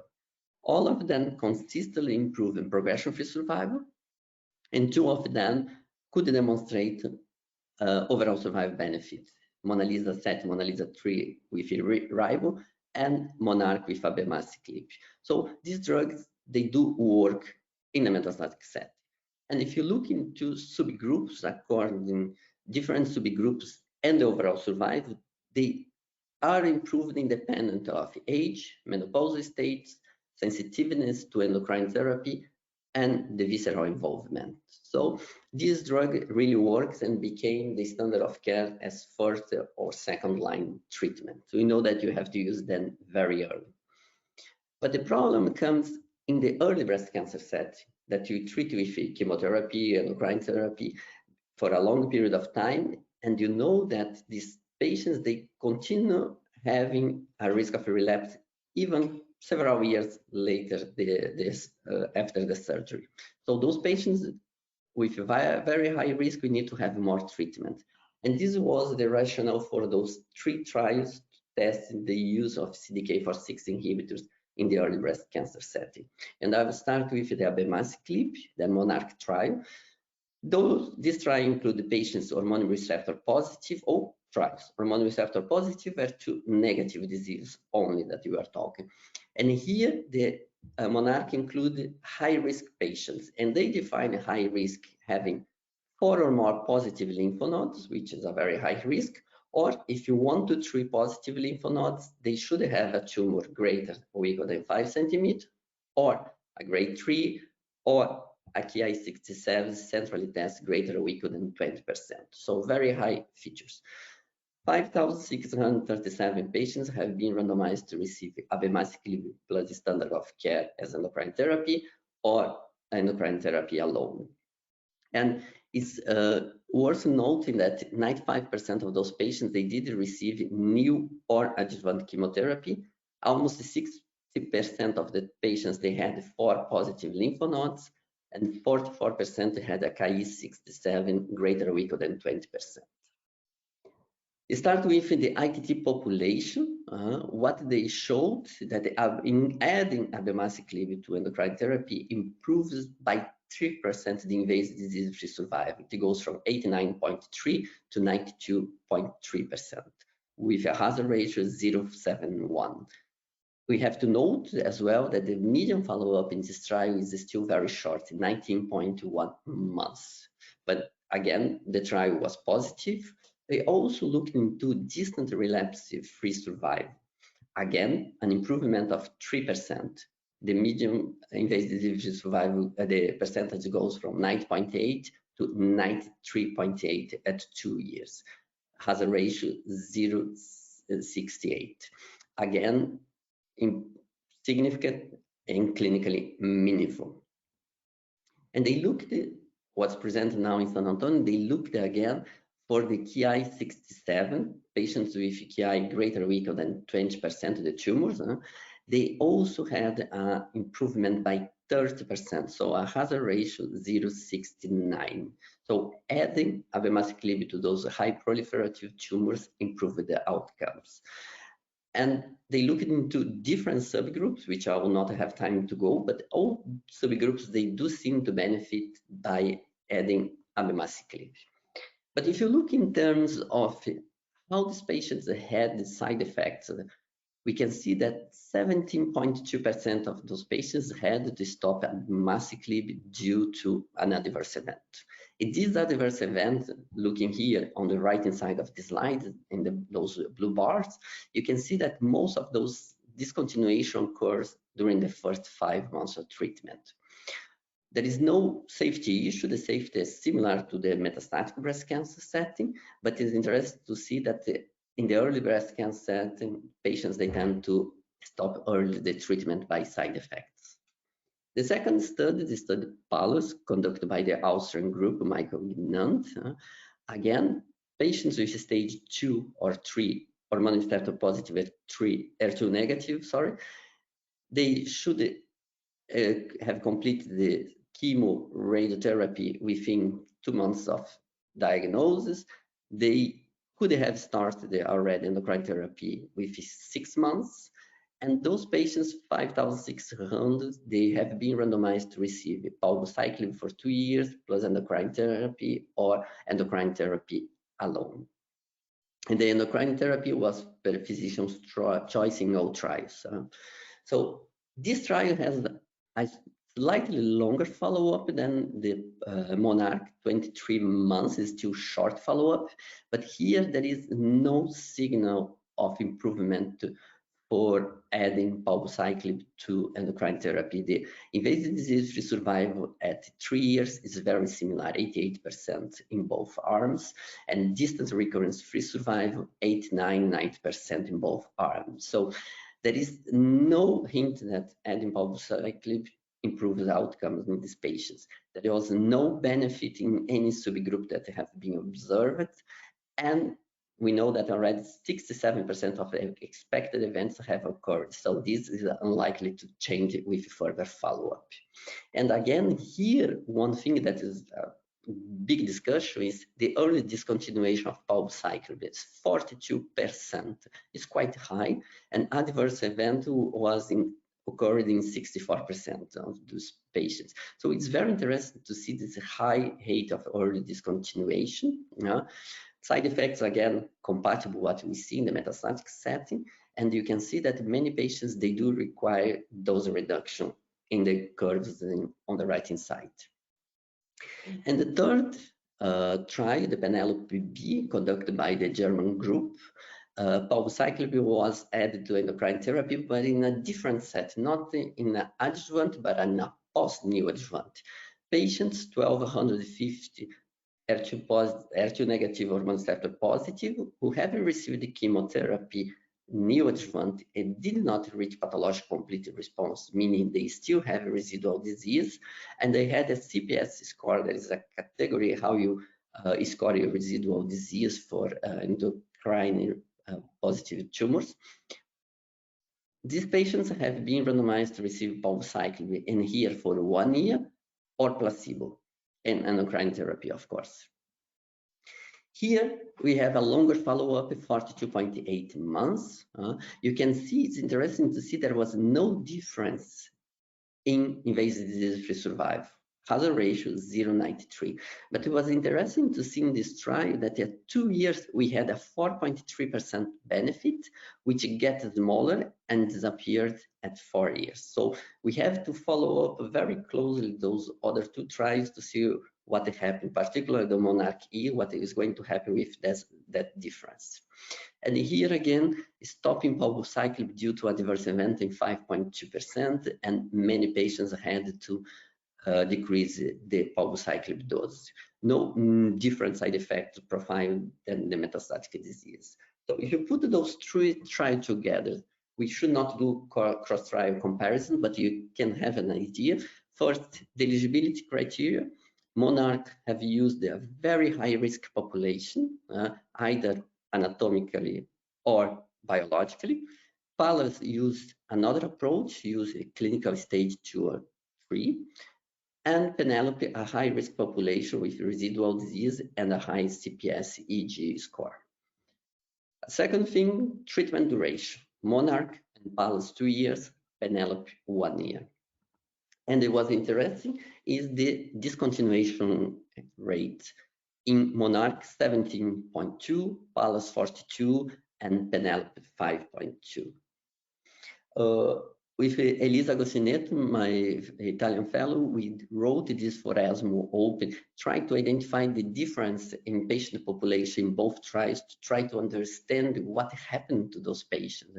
As you can see in this table, and you can read the full paper in ESMO Open, so we can see that in PALLAS, we have less stage 3 disease compared to Monarch. Monarch 74%, in PALLAS 48%.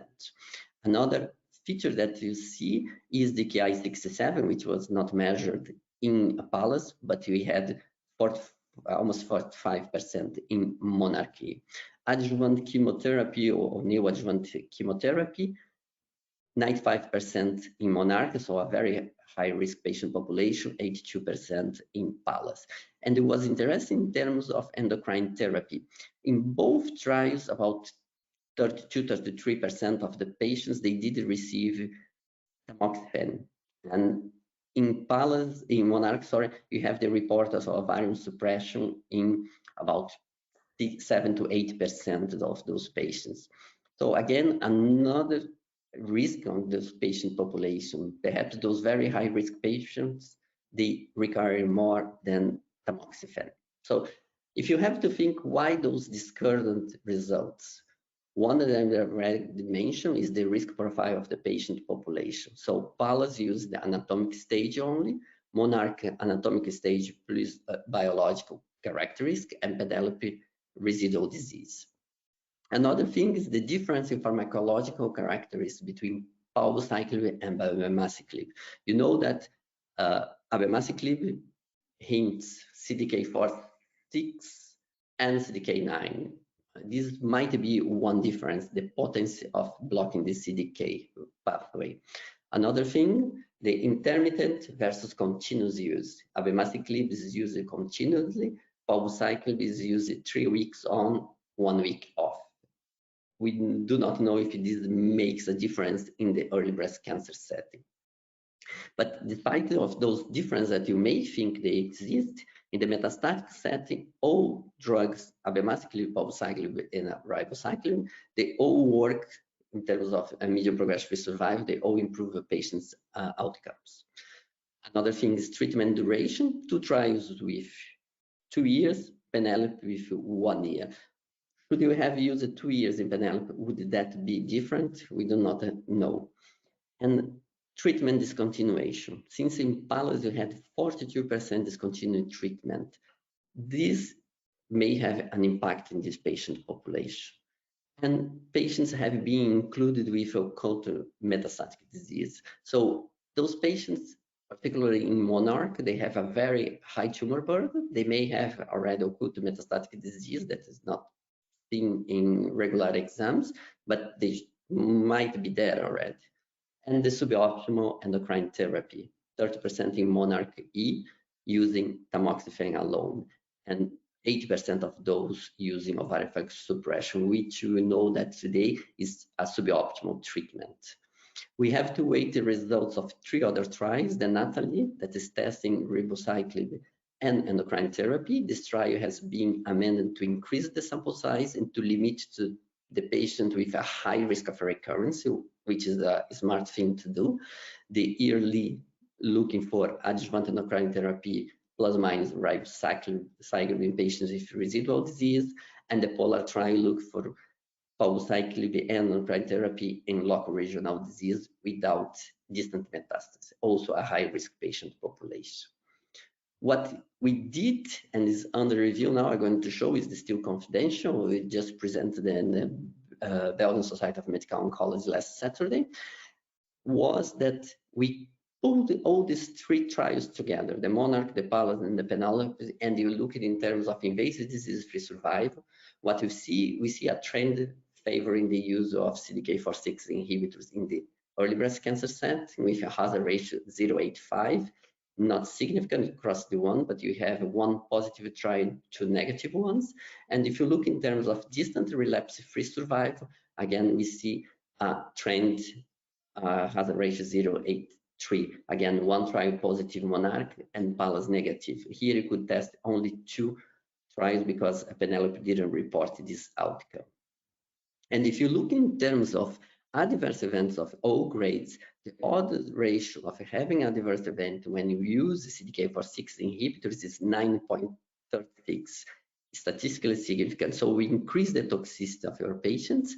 And if you look into treatment discontinuation due to adverse event, the odds ratio is 22.11, again, statistically significant. So you increase the toxicity and the patient has a likelihood of stopping treatment. And you have to be careful. So how you take the conclusion of those 3 trials? For the moment, you have abemaciclib, which is the first CDK4/6 inhibitor to demonstrate a significant improvement in invasive disease-free survival in early breast cancer patients, hormone receptor positive HER2 negative. We really need to have a longer follow-up and this trying to see what is going to happen with those curves and this benefit that you see, the 3%. We have to follow up close this to see which is the clinical relevance and which is the financial impact of these drugs.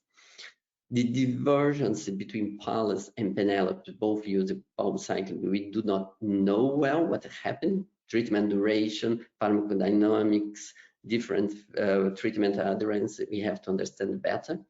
Those 3 ongoing studies are going to share more light for us to better understand the real role of CDK4/6 inhibitors in early breast cancer. But it's important that PALLAS, even if it's a negative trial, they have a very intensive translational research embedded in the trial. So they're going to look for different biomarkers to see if you can identify patients who can benefit from CDK4/6 inhibitors in the early breast cancer and help us to better select our patients. So this was my last slide. I would like to thank you for your attention and happy to take questions. Thank you very much, Evandro. Great talk.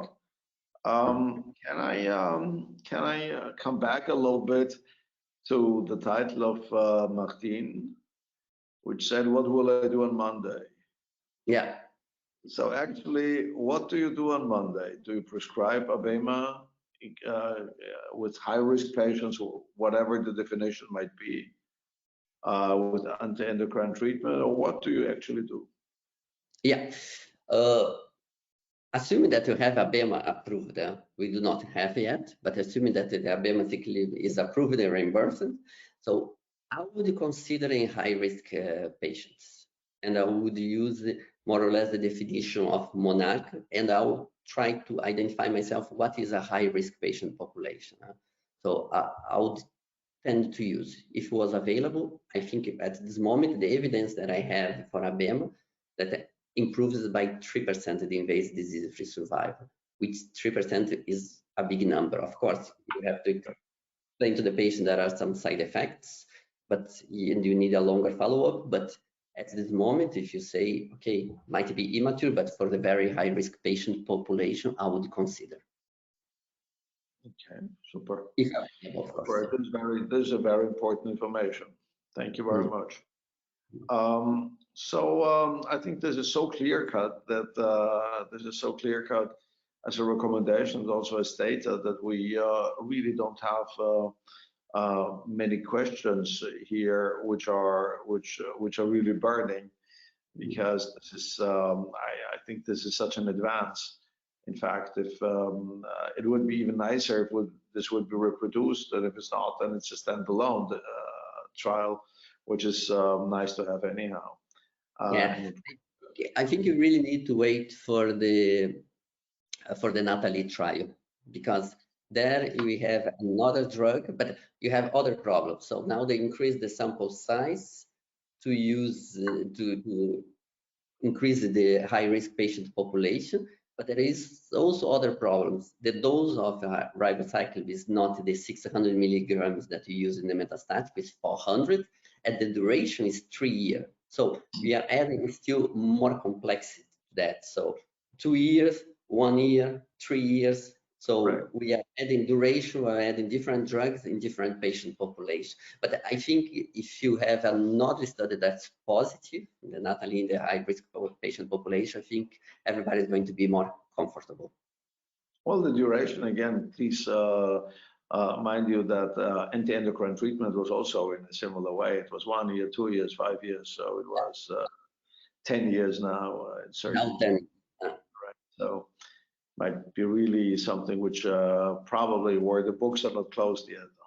No. Evandro, thank you very much for joining us. Thank you very much for delivering the super talks. Thanks a lot. All the best. Take care. Thank you. Thank you. And the last talk, but not the least, of course, of today and of this afternoon will be given by Professor De Mattos-Arrudas. And now Leticia is a specialist in phase 1 and early clinical trials, and is particularly interested in drug development and targeted drug development. So that is why we look very much forward to her talk on targeting molecular mutations in breast cancer treatment. Leticia, please, thank you, and thank you for joining us. So thank you very much, Christoph, for this very kind introduction.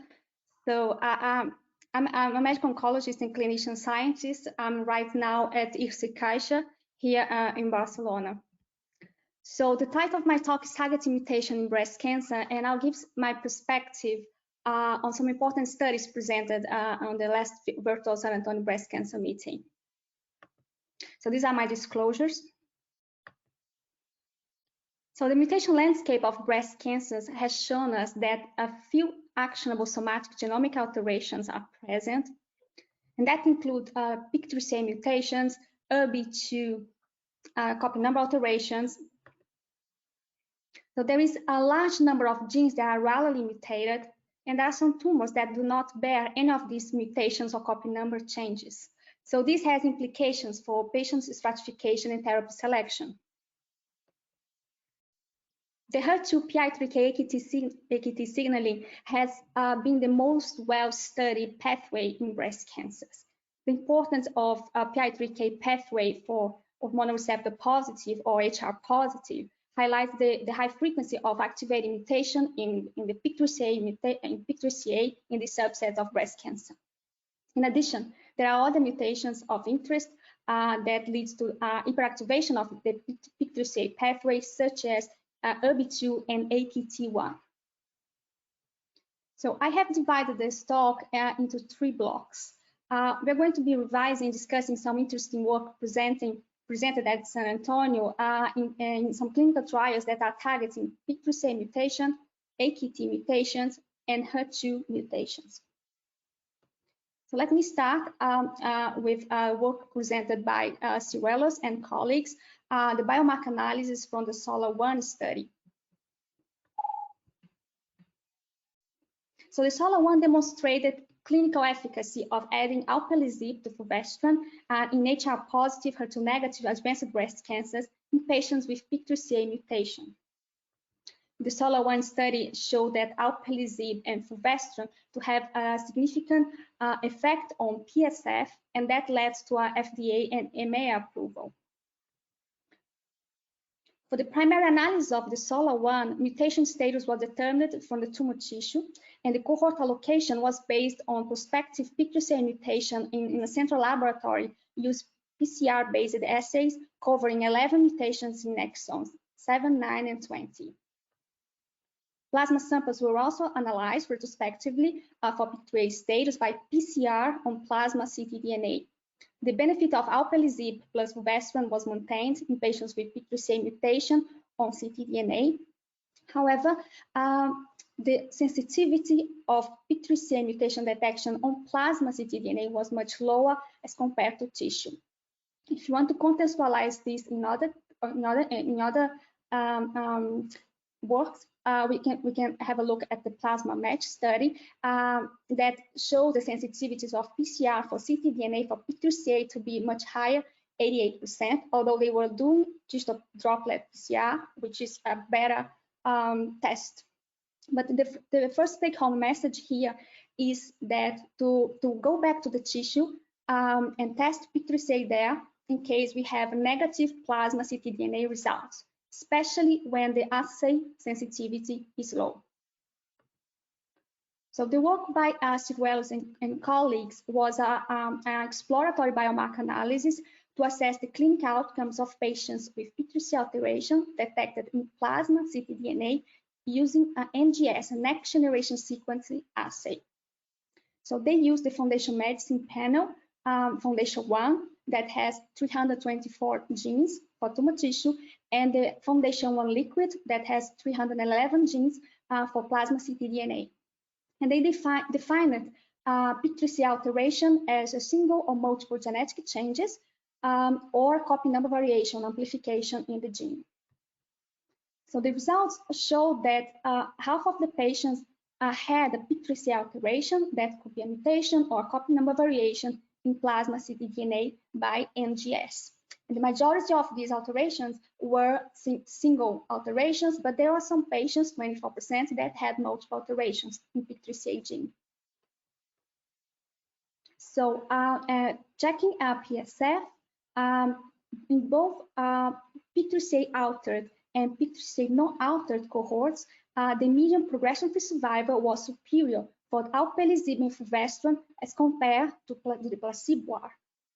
So patients with PIK3CA non-altered as per ctDNA next generation sequence, analyzed by next generation sequencing, they could still benefit from alpelisib.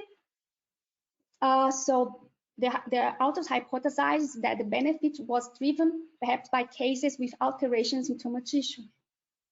So they analyzed that, and they saw that of the patients with ctDNA non-altered subgroup, about 38% had PIK3CA alteration in tissue as detected by NGS, PCR, or both. So here again, if the mutation is not detected in a plasma specimen, tumor tissue should be tested if it's available. So the conclusions of the SOLAR-1 were that, the clinical benefit of alpelisib and fulvestrant was evident in patients with HR-positive advanced breast cancer with PIK3CA alterations in either plasma ctDNA or tissue, or as detected by NGS. So there was discordance in tissue and plasma PIK3CA alterations, and this could be the result of technical issues and biological issues. For instance, variable DNA shedding rates between tumor may limit PIK3CA alteration detection by ctDNA. So we have to consider that in the whole pool of cell-free DNA that is in the plasma of our patients, just a small part of the pie comprises the tumor DNA.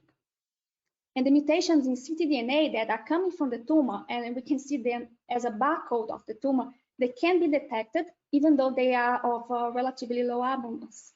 So this depends on the techniques we are using.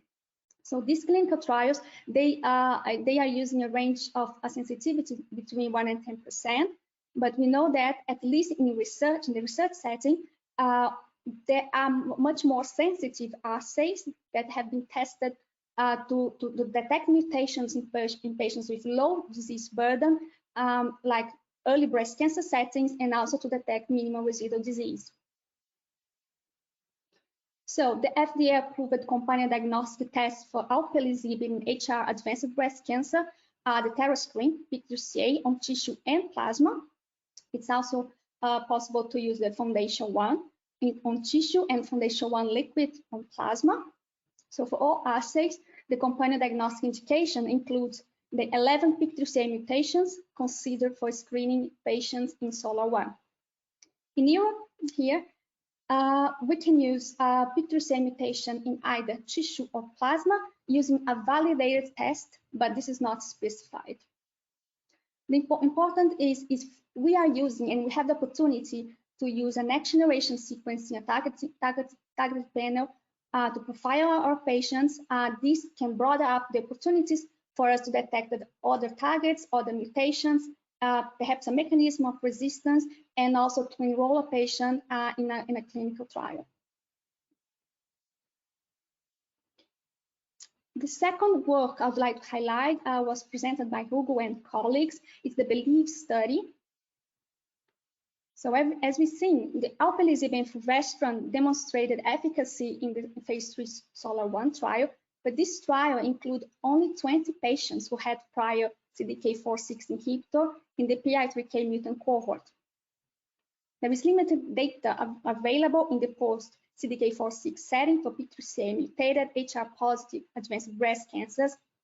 So the BELIEVE study is a 3-cohort, non-comparative study that is evaluating alpelisib plus an endocrine therapy that can be fulvestrant in arm A or letrozole in arm B in patients with PI3K mutated, HR positive, who progressed on or after prior therapy that includes a CDK4/6 inhibitor.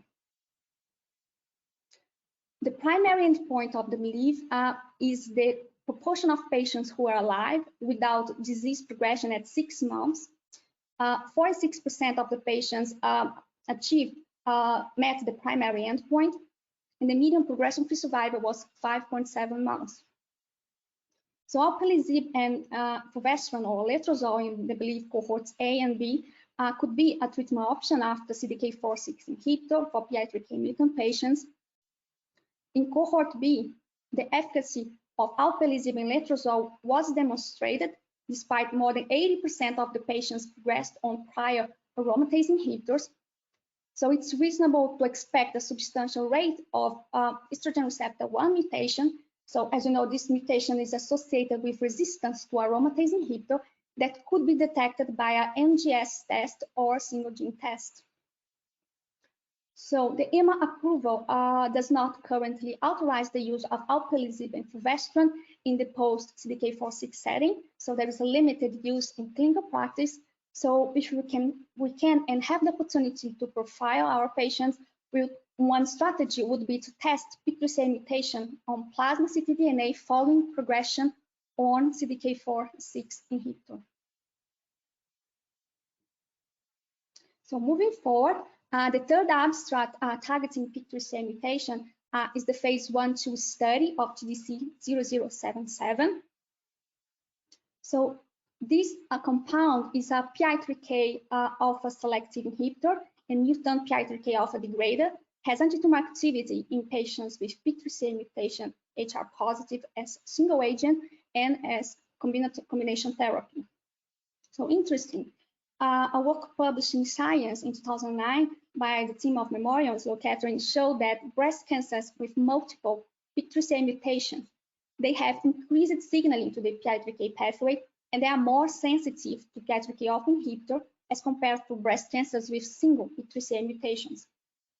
So this study, it's a preliminary analysis of PIK3CA mutation status, if there are multiple or single mutations, with clinical outcomes for an ongoing phase 1b study.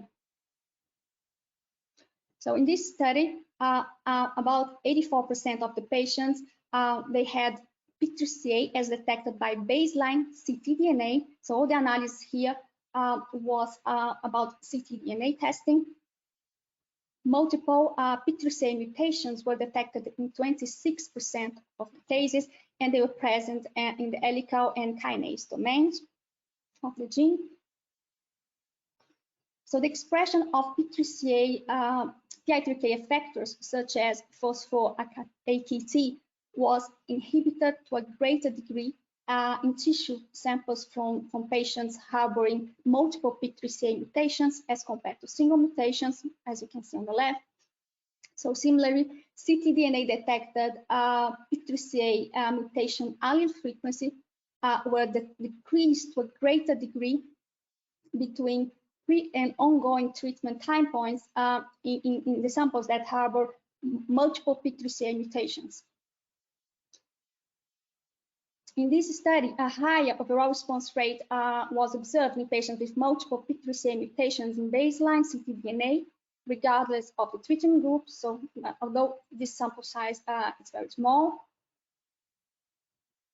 And median time on treatment was not statistically significant greater in patients with multiple PIK3CA mutations detected in baseline ctDNA analysis.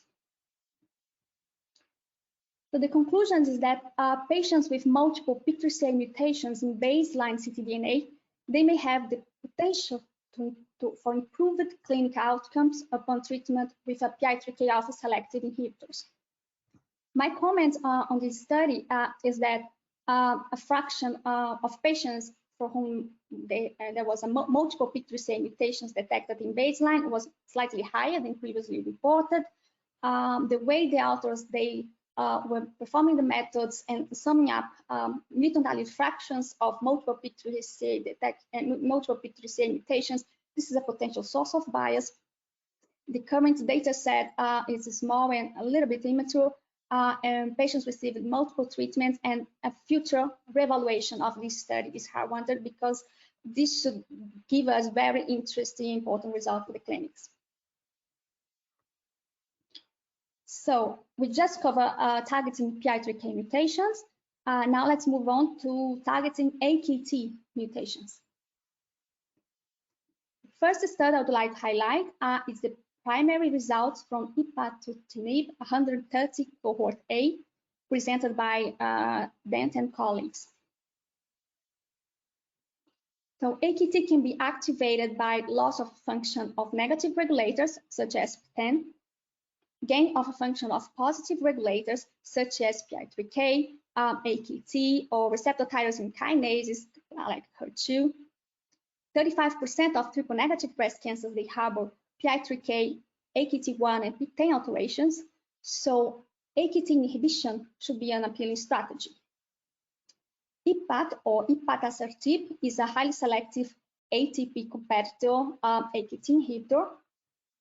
So in the randomized phase 2 LOTUS trial, first-line IPAT plus paclitaxel increased progression-free survival versus placebo in an unselected population in patients with advanced triple-negative breast cancers. So the effect on PSF was more pronounced in patients harboring mutations in the pathway, in altered tumors. This provided the rationale for launching the phase 3 evaluation in a biomarker-selected advanced triple-negative breast cancer. This study. So Ipatasertib 130 cohort A randomizes paclitaxel plus or minus IPAT. So the primary endpoint was investigator-assessed PSF, and as you can see, there was no significant difference between both arms. Importantly, the placebo arm was a little bit longer than all other controls in other studies. There are also no difference between in progression-free survival between treatment groups overall or in any pre-specified subgroups. So the conclusions are that adding AKT inhibitor Ipatasertib to paclitaxel in patients with PI3K, AKT1, PTEN altered advanced triple-negative breast cancer did not significantly improve PSF. The results of this study they differ from findings from both randomized phase 2 trials of AKT inhibition, like the LOTUS that we commented, and the Pac trial that I'm going to comment next. So my comments from this study is that PIK3CA mutation, AKT mutation, and PTEN altered, they belong to the same pathway, but they are just not the same. Here, patients had to wait a long time for an MGS result, so the control arm, PSF, is a little bit longer than other studies. We are waiting for translational work and some potential biomarkers of benefit from Ipatasertib. Overall, follow-up data also is ongoing, expanding, so as the concordance with plasma ctDNA. So the second study targeting AKT is the Pac trial, published and presented by Schmidt. So the Pac trial, the addition of an oral AKT inhibitor, capivasertib, to first-line paclitaxel therapy for metastatic triple-negative breast cancer resulted in longer progression-free survival. The benefits were more pronounced in patients with PI3K, AKT1, and PTEN altered tumors. So this is the trial schema. Is paclitaxel plus or minus capivasertib. The primary endpoint was investigator progressive PSF. Overall survival was a secondary endpoint. So this work presenting San Antonio presents the mature overall survival and has shown by NGS, assessing the biomarkers by NGS. So, and they show that no meaningful differences were observed in terms of benefit with capivasertib between patients with and without alterations in the pathway. So the conclusions were that the final overall survival results show a numerical trend favoring capivasertib, but this was not statistically significant. The effects were observed regardless of the PI3K, AKT1, and PTEN alterations, and consistent with the previous observed PSF benefit. This findings support evaluation of the first-line capivasertib plus paclitaxel for metastatic triple-negative breast cancers in the ongoing CAPItello 209 randomized phase 3 trial that are all comers and enroll patients with and without alterations in the pathway. So we look forward to seeing the results of this study. So the third and last part of the presentation is about targeting HER2 mutations. So I'll cover the results, the latest findings of the Summit, the breast cancer cohort. Summit is a phase 2 basket trial, was presented by Javeri and colleagues. HER2 mutation is present in 2% of primary breast cancer and up to 8% of HR-positive metastatic breast cancers.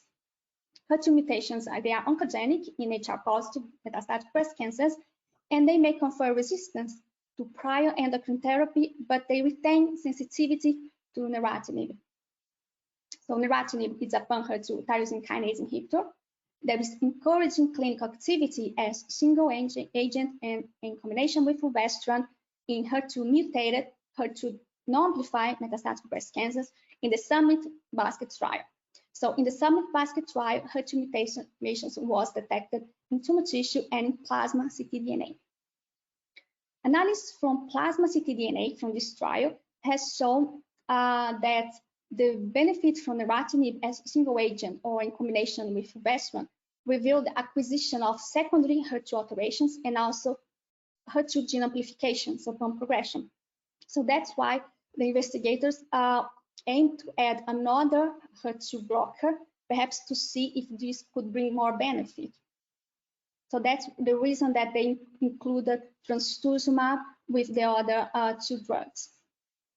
So this is the schematics of the Summit trial. It's a multi-histology genomic-driven basket trial. We are analyzing this, the bottom here, the breast cancer cohort, and the primary endpoint is objective response rate at first post-baseline tumor assessment, or overall response rate first. So 46% of all patients, they had a confirmed overall response. About 39% of patients received CDK4/6 inhibitor, 44% they had previous fulvestrant. Median progression-free survival was 8.3 months. So these are the results and the images of one of the patients that with HER2 mutant HR-positive metastatic breast cancer that was treated. This patient had a durable, confirmed partial response following neratinib, trastuzumab, and fulvestrant. So the spectrum of HER2 mutations was consistent with previous evaluated Summit cohorts and with literature reported prevalence. They were present in the extracellular, transmembrane, and the majority of them were in the kinase domain of the gene. The conclusions of the Summit were that HER2 mutations appear to be oncogenic drivers in HR-positive metastatic breast cancers, and they are clinically actionable. The combination of neratinib, trastuzumab, and fulvestrant demonstrate encouraging clinical activity with durable responses in this molecular-defined patient population that was highly treated. The Summit has been recently amended to evaluate neratinib, fulvestrant, trastuzumab, or trastuzumab and fulvestrant, or fulvestrant alone in 1:1:1 randomization, and patients can cross over if they progress. So my discussion in this abstract is that there was no distinction of ERBB2 mutations or further characterization of ERBB2 mutations or co-expression with other mutations like ERBB3, and also plasma ctDNA and was not reported, and we look forward to have this data. So my take-home messages of what I presented today is that next generation sequencing are helping us to identify mutations in both tissue and plasma ctDNA to select patients for therapy, to understand resistance to endocrine therapy, and this has enabled us to match these alterations with targeting therapies. The HER2 PI3K AKT signaling pathway in breast cancer should be thoroughly explored, but phase 3 data needs to confirm those findings. The study of biomarkers is extremely important. We need to be able to differentiate what is a single mutation and what is the pathway. Should we analyze just a mutation or all the pathway? Should we do comprehensive genomic profiling, like using a panel of genes or a single gene or hotspot testing? The use of ctDNA, should we use always ctDNA first or the tumor tissue or both? Importantly, we have to understand why patients with mutations, they do not respond, and why patients without mutations, they respond. Could be because of tumor heterogeneity, could be because of tumor shedding, could be due to technical issues. So there is a lot of information that we still need to understand. Plasma ctDNA liquid biopsies, it's already in the clinics, it's here to stay, but we need to expand its use. We have just got a paper accepted in ESMO Open together with Julia from Harvard Medical School on how to use liquid biopsies to treat patients with cancer. So it's going to be out in a couple of weeks. And a last thought is that only genomics may not tell the whole story. We need to understand the role of the tumor microenvironment and put that into the context, as we are already doing in triple-negative breast cancers in the research setting. So I'd like to thank you for your attention, and I'd like to thank Rebecca Dent, Eva Ciruelos, and Maria Victoria Jesse for sharing their presentations. Thank you very much, Leticia. That's great. So we have a couple of questions, but they can be really condensed to one, and that is, do we have data where molecular mutations are being used beyond progression, like alpelisib, for instance, which would be just logical, right? Because there's this mutation and you would continue this, you only would change the partner, right? Mm-hmm. Exactly. A PTEN mutation was shown to be one of mechanisms of resistance to PI3K alpha inhibitors. So there is data already published at the research setting. Okay. So of course, but we need more data and we need to understand this better. And of course, start profiling patients when they progress to alpelisib, and to see which of the mutations are coming up, which are really in the functional analysis with those mutations, and see if they are really mechanisms of resistance for alpelisib. Right. So again, we're very much confronted here with a disease which is really falling apart into sub-entities, right? So so where we're arriving at is that you have these because it will be difficult to have a trial on HER2 mutated patients if there are only 2 to 3%, right? So you probably again have to make a phase 2 trial which is targeting these populations. This also has to be a multi-center trial, and then use this kind of drug. Otherwise, probably you will never get to a phase 3 study, right? Exactly. So the current studies, they are focused on the alteration, on the mutation, not on the tumor.